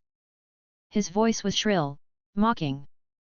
You think the heroes saved you? This war isn't over. Tonight, Gotham burns for Joker. The feed cut to dozens of masked men gathering near Wayne Tower, carrying explosives. Bruce's jaw tightened instantly. They're moving on Wayne Tower. Symbol of Gotham's strength. If it falls, the city's hope falls with it. Steve stood, his shield already in hand. Then we stop them. I slammed my fist into my palm, smiling brightly, my voice echoing with cheer. Yes. To Wayne Tower, friends. Tonight, the Shadow War ends with victory for hope. The battle at Wayne Tower was fierce. Explosives lined the outer walls. Masked men crowded the plaza, shouting Joker's name as they waved weapons. But we came as one. Natasha and Clint cut through the perimeter, dismantling charges with swift precision. Spider-Man swung through the crowd, pulling men off their feet with webs. Tony blasted the roof, scattering snipers before they could fire. Hulk tore through the barricades, scattering mobs like toys. Steve led the charge up the steps, his shield deflecting every strike. I charged at his side, fists driving through wave after wave, my voice booming so all could hear. You shall not claim this tower. For IT stands as a symbol of Gotham, and heroes defend IT tonight. The civilians watching from the sidelines began to cheer, their voices rising above the chaos. The imitators, once so loud, faltered. Their bravado cracked. Their numbers broke. And as the last of them fell, the explosives disarmed, Wayne Tower still standing, the cheers of Gotham rose loud and unbroken. Back at the warehouse, Gordon finally let out a long breath. They wanted to burn the city. Instead, they lit a fire of hope. Steve nodded firmly. The war's not over. But we proved the city won't bow. Natasha added quietly, they'll scatter now. Small fights. But their momentum's broken. Spider-Man yawned, pulling his mask back. So, we won? At least for tonight. I raised my arm high, my voice ringing cheerfully through the room. A great victory, friends. For Gotham stands, the tower still rises, and the Shadow War has failed. The city knows IT has heroes, and that is the greatest triumph of all. Steve smiled faintly, then looked at the team. Then we keep standing. And together, we all nodded. Chapter 44, The City Besieged. The Shadow War had ended in victory. Gotham stood. The Avengers had broken the imitators, saved Wayne Tower, and shown the city that hope could outlast fear. But victory in Gotham was never permanent. And Bane was not finished. The warning came 3 nights after the tower battle. Tony's satellites picked it up first. Large convoys moving on Gotham's bridges. Trucks loaded with explosives, armored vehicles stolen from convoys outside the city, heavily armed mercenaries flooding in from abandoned highways. At first, Gordon thought it was another raid. But as the reports piled in, the truth became undeniable. They're not raiding, Gordon said, his voice heavy as he laid the files across the table. They're sealing the city. The warehouse went silent. Natasha leaned forward, scanning the reports carefully. Explosives placed along the bridges. Docks fortified. Roads cut off. He's closing Gotham from every angle. Clint frowned, arms crossed. So, what? He's building a wall around the place. No, Bruce said quietly from the corner. His face was grim, his voice steady. A siege. No one in. No one out. Steve's jaw tightened. He's not just here for control. He wants isolation. He wants to trap Gotham in with him. Tony leaned back in his chair, the hologram spinning above his palm. Great. So we're dealing with a juiced-up warlord who's basically trying to turn Gotham into his own personal Thunderdome. Spider-Man, crouched on the railing, tilted his head. So, like, he's cutting us off from food, supplies, help, everything. Exactly, Bruce said. It's not just about the city. It's about breaking us. Showing the world that Gotham cannot be saved. And when the city finally bends to him, it proves his strength. I stepped forward, slamming my fist into my palm, my voice booming with cheer and certainty. Then we shall not allow it. Let him try to seal the city, for heroes need no walls or bridges to defend the people. Gotham shall know we are with them, no matter the odds. Spider-Man muttered softly, "You're like a one-man marching band of optimism." But Steve gave me a firm nod. He's right. If Bane wants a siege, then we hold the city from within. We prove to Gotham that it doesn't matter how tight he tries to squeeze, hope doesn't get cut off. The first move of the siege came at the bridges. Mercenaries planted explosives along every major crossing. When the GCPD tried to intervene, they were driven back by gunfire. Civilians panicked, crowding the roads, trying to escape before the city sealed. But when the detonations came, it wasn't civilians that died. It was the bridges themselves. One after another, steel and concrete collapsed into the icy waters, cutting Gotham from the mainland. The smoke could be seen for miles. Tony hovered above the ruins, his voice crackling through comms. He's not bluffing. Every bridge is down. Gotham is an island now. Natasha's voice followed. He's not just isolating us. He's making a statement. No one leaves unless he allows it. Clint cursed under his breath. So we're locked in here with him? No, Bruce said. He's locked in here with us. I raised my voice high, letting it carry across the comms, bright and certain. Yes. And that shall be his downfall. For heroes do not need escape, our duty is here, with the people, and together we shall break his siege. The docks fell next. Bane's men seized warehouses, fortified piers, and brought in shipments of weapons under the cover of night. Any boat that tried to leave was sunk, the smoke from burning ships rising over the water. Steve, Natasha, and I led the strike against the docks. Gunfire rattled through the night as mercenaries held their positions behind crates and sandbags. Steve raised his shield, deflecting bullets as we pushed forward. Natasha moved in the shadows, disarming and disabling one man after another. I charged straight through the line, my fists sweeping men aside as I shouted loudly enough for the entire pier to hear. Drop your weapons, for your master shall not claim this city. Heroes stand here, and your siege shall fail. The mercenaries faltered. Some threw down their rifles. Others fled. The pier was cleared within the hour, the weapons caches seized and destroyed. But Bane's control only tightened elsewhere. By the end of the week, Gotham was a city under siege. Checkpoints appeared across major roads, manned by mercenaries in body armor. Armed patrols marched openly through districts. Supplies were scarce, food shipments cut, medicine stockpiled by Bane's forces. The GCPD fought hard, but they were stretched thin. Their precincts became fortresses, their patrols constant targets for ambushes. Gordon never left the radio, directing units with a voice that grew more hoarse by the day. The Avengers spread themselves across the city. Natasha and Clint disrupted checkpoints, cutting supply lines before they could entrench. Tony strafed patrols from above, keeping them from consolidating.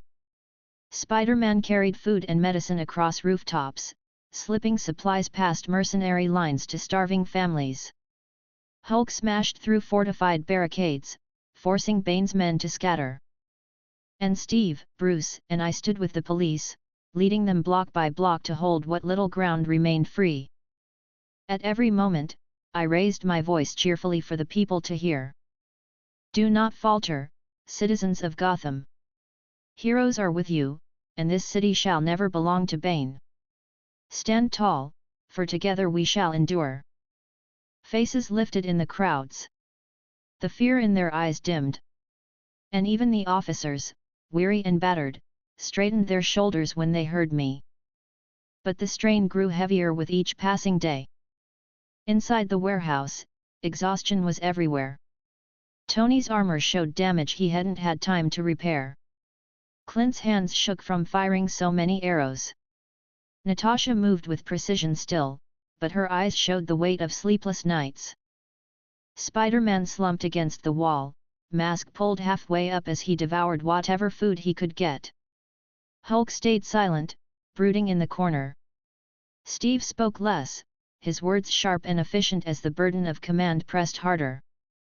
Even Gordon, whose voice had carried through endless battles, sometimes leaned against the table, his head in his hand, his exhaustion plain.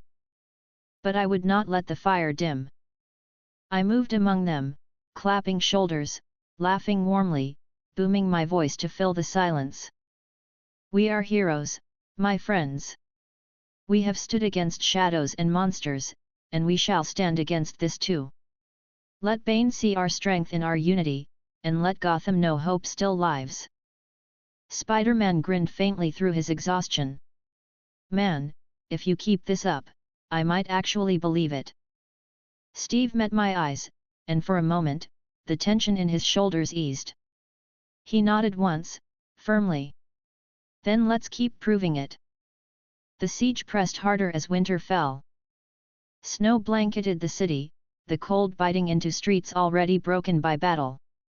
Supplies ran thinner. Fires burned in barrels along alleys where civilians huddled for warmth. And still, Bane's army marched openly, their presence meant to remind Gotham who held the city. But the Avengers never stopped. Every night, we struck. Every day, we defended. And every time the people saw us, their voices grew louder, their courage stronger. Gotham was besieged. But it was not broken. Not yet. Chapter 45, Blackgate breached. The siege had cut Gotham off. Bridges destroyed, docks sealed, patrols on every street. But Bane was not satisfied. He wanted more. And we knew where he would strike next. The warehouse felt colder than ever as Gordon laid the files on the table. His voice was sharp, though exhaustion laced it. Blackgate. He's moving on it. It's only a matter of time. Steve leaned forward, his arms braced on the table. It makes sense. If he controls Blackgate, he controls every criminal inside. He doubles his army overnight. Natasha crossed her arms, eyes narrowing. And not just any army. Hardened killers, gang leaders, mercenaries who already know how to fight. Clint muttered, "Great. As if we didn't have enough maniacs running around." Tony's hologram flickered above the table, showing the prison on the island edge of Gotham. Blackgate's got walls, guards, decent fortifications. But if Bane brings explosives and numbers, those walls won't mean much. Spider-Man, crouched on the ceiling, frowned under his mask. So, what happens if he wins? Like, worst case. Bruce spoke from the shadows, his voice steady but grave. Worst case? The city tips. The police collapse under the weight of his army. The people lose faith. Gotham becomes his. The silence hung heavy. Then I stepped forward, slamming my fist into my palm, my voice booming cheerfully across the room. Then we shall not allow it. Let Bane bring his forces to Blackgate, for heroes shall meet him there. Tonight, we defend the prison, and we defend Gotham itself. Spider-Man muttered, still not used to the yelling. But Steve straightened, determination firm in his eyes. He's right. We can't let Blackgate fall. We meet him there, and we stop him. The plan was set. Tony would patrol the skies, providing air support and surveillance. Clint would take the high ground, controlling the battlefield with his arrows. Natasha and Bruce would infiltrate inside the prison, coordinating with guards to secure key choke points. Spider-Man would reinforce weak spots on the walls, moving fast to block breaches. Hulk would hold the front gates, his strength the anchor of the defense. And Steve and I would lead the line with the police, standing at the center of the storm. Gordon prepared his men, their eyes heavy but resolved. This is it. If we lose Blackgate, we lose the city. But we're not going to lose. I clapped him on the shoulder, my voice booming with cheerful certainty. Correct, Commissioner. For heroes and police stand together tonight, and no force shall tear this city from our hands. The men stood straighter, their resolve hardening. The night fell heavy as we reached Blackgate. The prison loomed against the water, its walls tall and stark, spotlights sweeping the icy darkness. Guards lined the parapets, rifles ready, nerves clear in their stances. And across the water, faint lights glimmered. Convoys. Boats. The approach of an army. Tony's voice came over the comms, sharp and quick. They're coming in force. Trucks from the north. Boats from the east. He's throwing everything he has at this place. Steve raised his shield. Then we hold the line. I grinned broadly, raising my fist high, my voice booming over the wind. Yes. Let them come, for tonight they shall find Blackgate not a prison to seize, but a fortress of hope. The guards on the walls cheered faintly, their fear easing. And then the first explosions shook the night. Bane's men struck fast. Boats surged toward the docks, rifles firing into the spotlights. Trucks slammed through barricades on the North Road, mercenaries pouring out in waves. Explosions rattled the outer walls, dust and fire filling the air. Clint's arrows flew from the parapets, detonating boats before they reached the shore. Natasha struck inside the prison, her movements swift and efficient as she cut off infiltrators who tried to scale the walls. Spider-Man swung across the towers, his webs reinforcing cracked walls, pulling guards out of danger. Okay, that's way too many guys for one prison night shift. Tony strafed the road from above, his repulsor scattering trucks and sending mercenaries diving for cover. And Hulk stood at the gates, roaring as he tore through the first wave, scattering armored men like toys. Steve led the line of officers at the north entrance, his shield deflecting a barrage of gunfire as we charged beside him. For Gotham, he shouted. For hope. I boomed cheerfully, my fists crashing into the enemy ranks. The battle raged across every corner of Blackgate. On the walls, Clint kept the skies clear, every arrow precise. Natasha's voice came over comms, calm but sharp. East wing secure. Moving to support the guards in the west. Spider-Man swung through the chaos, webbing explosives before they could detonate. Got it. No kabooms tonight, guys. Tony blasted apart armored vehicles, his voice quick. 2 more convoys incoming. He's not letting up. Inside the prison, Bruce coordinated with guards, locking down cell blocks, cutting power to prevent riots. If the inmates rise now, we lose. And at the gates, Hulk smashed through wave after wave, his fists leaving craters in the frozen ground. But still, Bane came. The first sight of him was unmistakable. He emerged from the chaos like a general, massive and imposing, his mask hissing as venom pumped through his veins.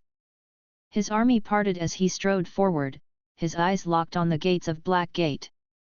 "Tonight," his voice carried through the battlefield, muffled but powerful, "I break your fortress as I will break your city." Steve raised his shield, standing firm. "You'll have to go through us first." I stepped forward beside him, my grin wide, my voice booming with cheer. "And you shall find, Bane, that heroes are not so easily broken. For we stand with Black Gate, and we shall defend it until the end." Bane's fists clenched, his massive frame towering. "Then I will break you first." The clash shook the gates. Bane's fist hammered Steve's shield, the impact rattling the air. Steve grunted, holding firm, his shield glowing faintly from the force. I surged forward, my fist crashing into Bane's ribs, forcing him a step back. But he retaliated instantly, his hand snapping out to grip my arm, twisting with brutal precision.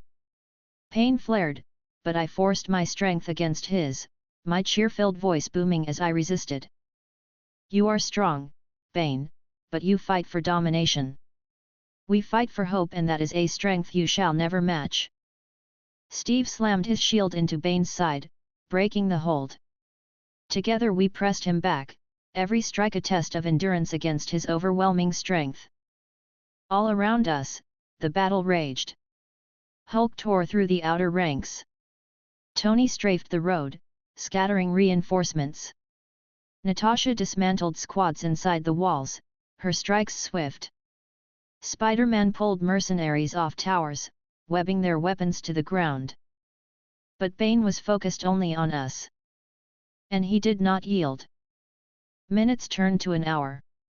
The battlefield was chaos, lit by fire and gunfire, but the Avengers held.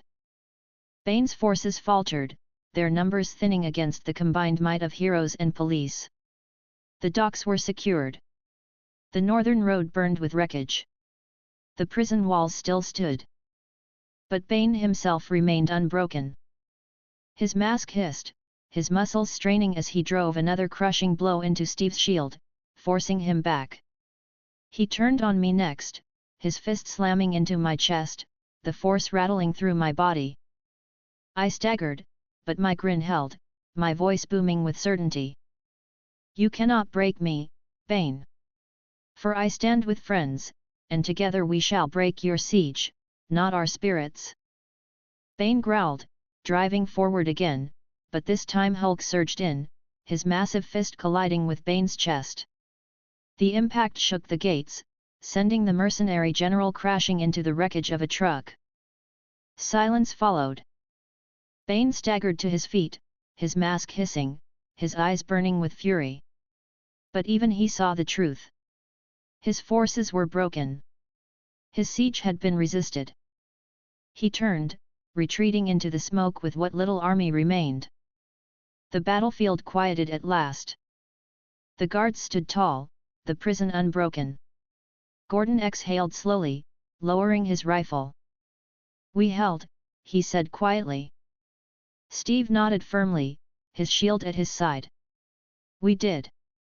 Natasha added sharply, "But he'll be back. He doesn't stop." Spider-Man landed beside us, breathing heavily. "Yeah, but for tonight, we actually won. Big time." Tony hovered above, his armor scorched but steady. "Blackgate's still standing. That's a victory." I raised my arm high, my voice booming across the prison so every guard, every officer, every hero could hear. "Yes, a great victory indeed. For tonight we have held Blackgate, defended Gotham, and proved that no siege can break heroes who stand together." The cheers rose, faint at first, then swelling until the night echoed with them. And for that night, at least, Gotham still belonged to its people.